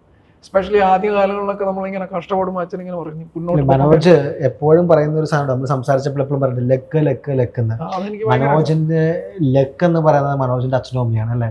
ആണ്. നമുക്ക് തോന്നുന്ന ആ ഒരു ലക്ക് മനോജിന്റെ അച്ഛനും അമ്മയാണ്. വളരെ ബ്ലെസ്ഡ് ആണ് അതിൽ. മനോജേട്ടൻ അതിൽ ഭയങ്കര സന്തോഷിക്കാം. അവരിപ്പോൾ ഇരുന്ന് കാണുന്നുണ്ടാകും നിങ്ങളുടെ വിജയം. അന്ന് നിങ്ങൾ തോക്കുമെന്ന് പറഞ്ഞ ആൾക്കാർ ഈ ഇൻ്റർവ്യൂ കാണുന്നുണ്ടാവും. അപ്പോൾ അവരോടും പറയാം, ഇങ്ങനെയുള്ള ആളുകളാണ് എക്സ്ട്രാ ഓർഡിനറി ആയിട്ട് വരുന്നത്. നിങ്ങളെല്ലാവരും എക്സ്ട്രാ ഓർഡിനറിയാണ്. ശ്രീയിലേക്ക് വരാം. ശ്രീ, നമ്മൾ നോക്കുമ്പോൾ ടെക്നോളജിയിൽ ഏറ്റവും വലിയ കമ്പനിയാണ് നിങ്ങളെന്ന്. എന്താണ് ഈ ടെക്നോളജി വരുമ്പോൾ ഇനിയുള്ള കാലഘട്ടത്തിൽ ആരുടെയെങ്കിലും തൊഴിൽ നഷ്ടപ്പെടാനുള്ള സാഹചര്യമുണ്ടോ? AI ഉപയോഗിക്കുന്നത് കൊണ്ട് തൊഴിൽ നഷ്ടപ്പെടുമോ? എന്താ തോന്നുന്നത്? തൊഴിൽ നഷ്ടപ്പെടില്ല എന്ന് ഞാൻ പറഞ്ഞാൽ അത് ശരിയല്ല എന്നാണ് എനിക്ക് തോന്നുന്നത്. കാരണം എല്ലാവർക്കും അറിയാം, ഇപ്പോൾ AI എന്ന് പറഞ്ഞാൽ ഇപ്പോൾ എല്ലാ പ്രൊഫഷനെയും അഫക്റ്റ് ചെയ്യാൻ പോകുന്ന ഒരു ടെക്നോളജിയാണ്. ഇപ്പോൾ കുറച്ച് വർഷങ്ങൾക്ക് മുമ്പ് നോക്കിക്കഴിഞ്ഞാൽ നമുക്ക് ബ്ലോക്ക് ചെയിൻ ഉണ്ടായിരുന്നു, മെറ്റാവേഴ്സ്, NFT എന്നൊക്കെ പറഞ്ഞ് ഒരുപാട് പല ഹൈപ്പോടുകൂടി വന്ന് തുടങ്ങിയ ടെക്നോളജികളൊന്നും അത്രയധികം ഒരു ഡിസ്റപ്ഷനൊന്നും ഉണ്ടാക്കിയിട്ടില്ല. നമ്മൾ വിചാരിച്ച തരത്തിലുള്ള ചേഞ്ച് ഇൻഡസ്ട്രിയിൽ ഉണ്ടാക്കിയിട്ടില്ല. AI കാര്യത്തിൽ അങ്ങനെ ആകും എന്ന് എനിക്ക് തോന്നുന്നില്ല. കാരണം IT ഇൻഡസ്ട്രി മാത്രമല്ല, നമ്മൾ പലപ്പോഴും ടെക്നോളജി പറയുമ്പോൾ പലപ്പോഴും നമ്മുടെ സൈഡിൽ നിന്ന് IT ഇൻഡസ്ട്രിയാണ് നമ്മൾ കൂടുതൽ ഫോക്കസ് ചെയ്യുന്നത്. ഇത് എല്ലാ പ്രൊഫഷനെയും, അതിപ്പോൾ മെഡിക്കൽ ആവാം, എൻജിനീയറിംഗ് ആവാം, ഈവൻ എഡ്യൂക്കേഷൻ, ടീച്ചിങ്, എല്ലായിടത്തും തന്നെ AI ഒരു ഇമ്പാക്റ്റ് ഉണ്ടാവും.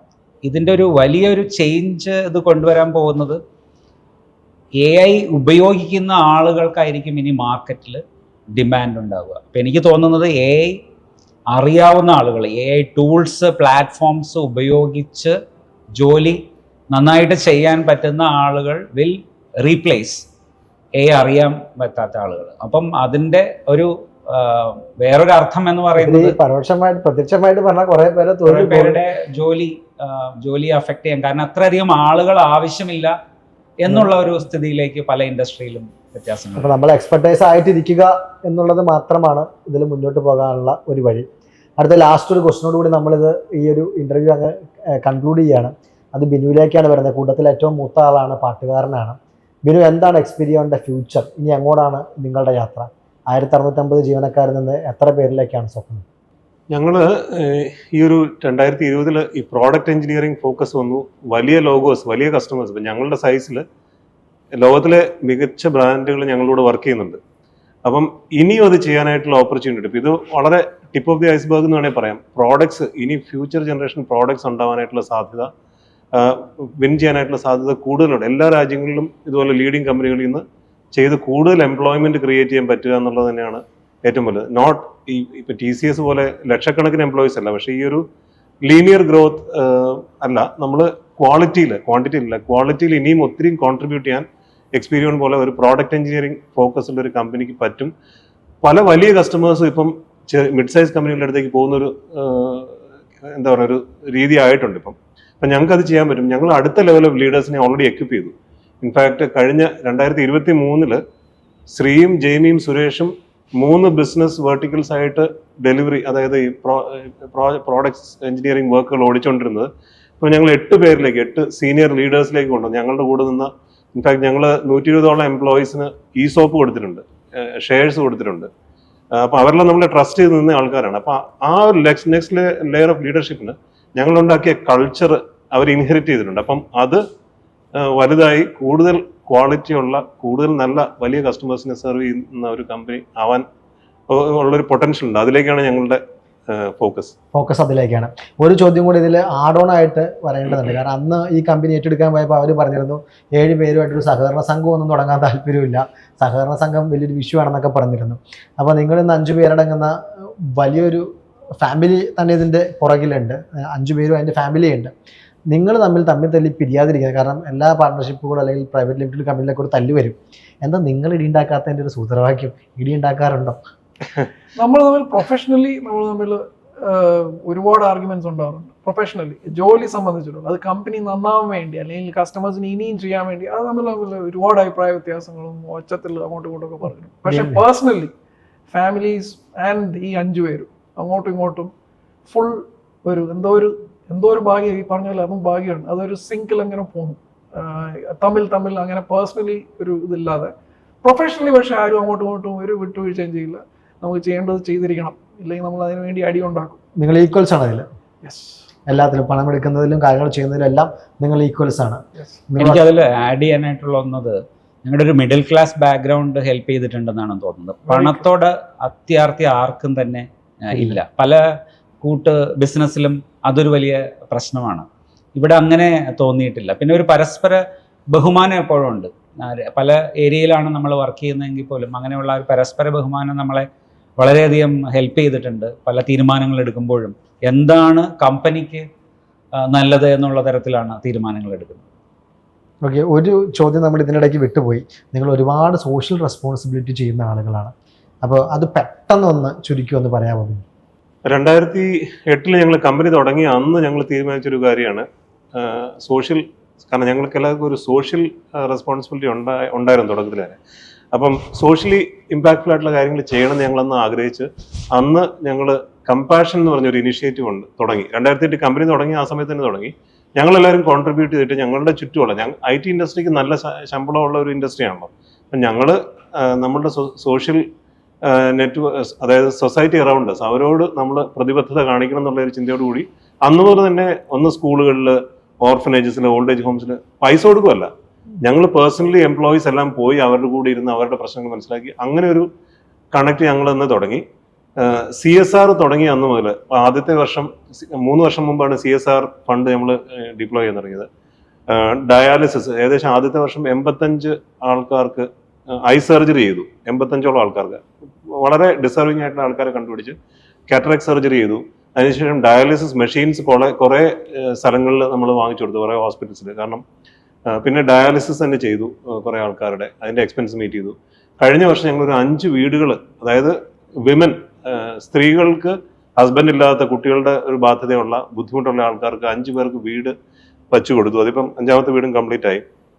ഈ വർഷം നമ്മളൊരു 45 പേർക്ക് കൈയും കാലും ഇല്ലാത്ത ആർട്ടിഫിഷ്യൽ ലിംബ് വെച്ച് കൊടുക്കേണ്ട ആൾക്കാർക്ക് അങ്ങനെ ഐഡന്റിഫൈ ചെയ്തിട്ട് അതിൽ സ്പെഷ്യാലിറ്റി ഉള്ള ഒരു കമ്പനിയായിട്ട് കൊളാബറേറ്റ് ചെയ്ത് അത് ഈ വർഷത്തെ CSR പരിപാടിയാണ്. അപ്പോൾ അത് കണ്ടിന്യൂസ്ലി ഒരു പ്രോഗ്രാം ആയിരുന്നു നമ്മളുടെ CSR.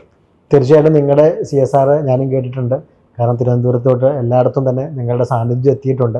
ശരിക്കും ടെക്നോ പാർക്ക് എന്ന് പറയുന്ന പണ്ടത്തെ വൈദ്യൻകുന്ന് എന്നാണ് അറിയപ്പെടുന്നത്. കാര്യവട്ടം ക്യാമ്പസിന് അന്ന് ആദ്യം കാര്യവട്ടം ക്യാമ്പസ്, പിന്നെ അതിനുശേഷം 90 നായനാറിൻ്റെ കാലഘട്ടത്തിൽ വരുമ്പോൾ വൈദ്യൻകുന്നിലാണ് ടെക്നോ പാർക്ക് ഉണ്ടായതെന്ന് തിരുവനന്തപുരംകാർ പറയും.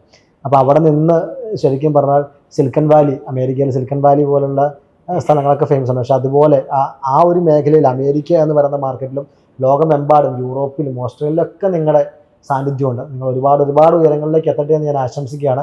അവസാനിപ്പിക്കുകയല്ല. നമ്മുടെ കൂട്ടത്തിൽ ഒരാൾ അഭിനേതാവാണ്, ഒരാൾ കർണാട്ടിക് മ്യൂസിക്കാരനാണ്, ഇദ്ദേഹം പാട്ട് പാടുന്ന ഒരാളാണ്.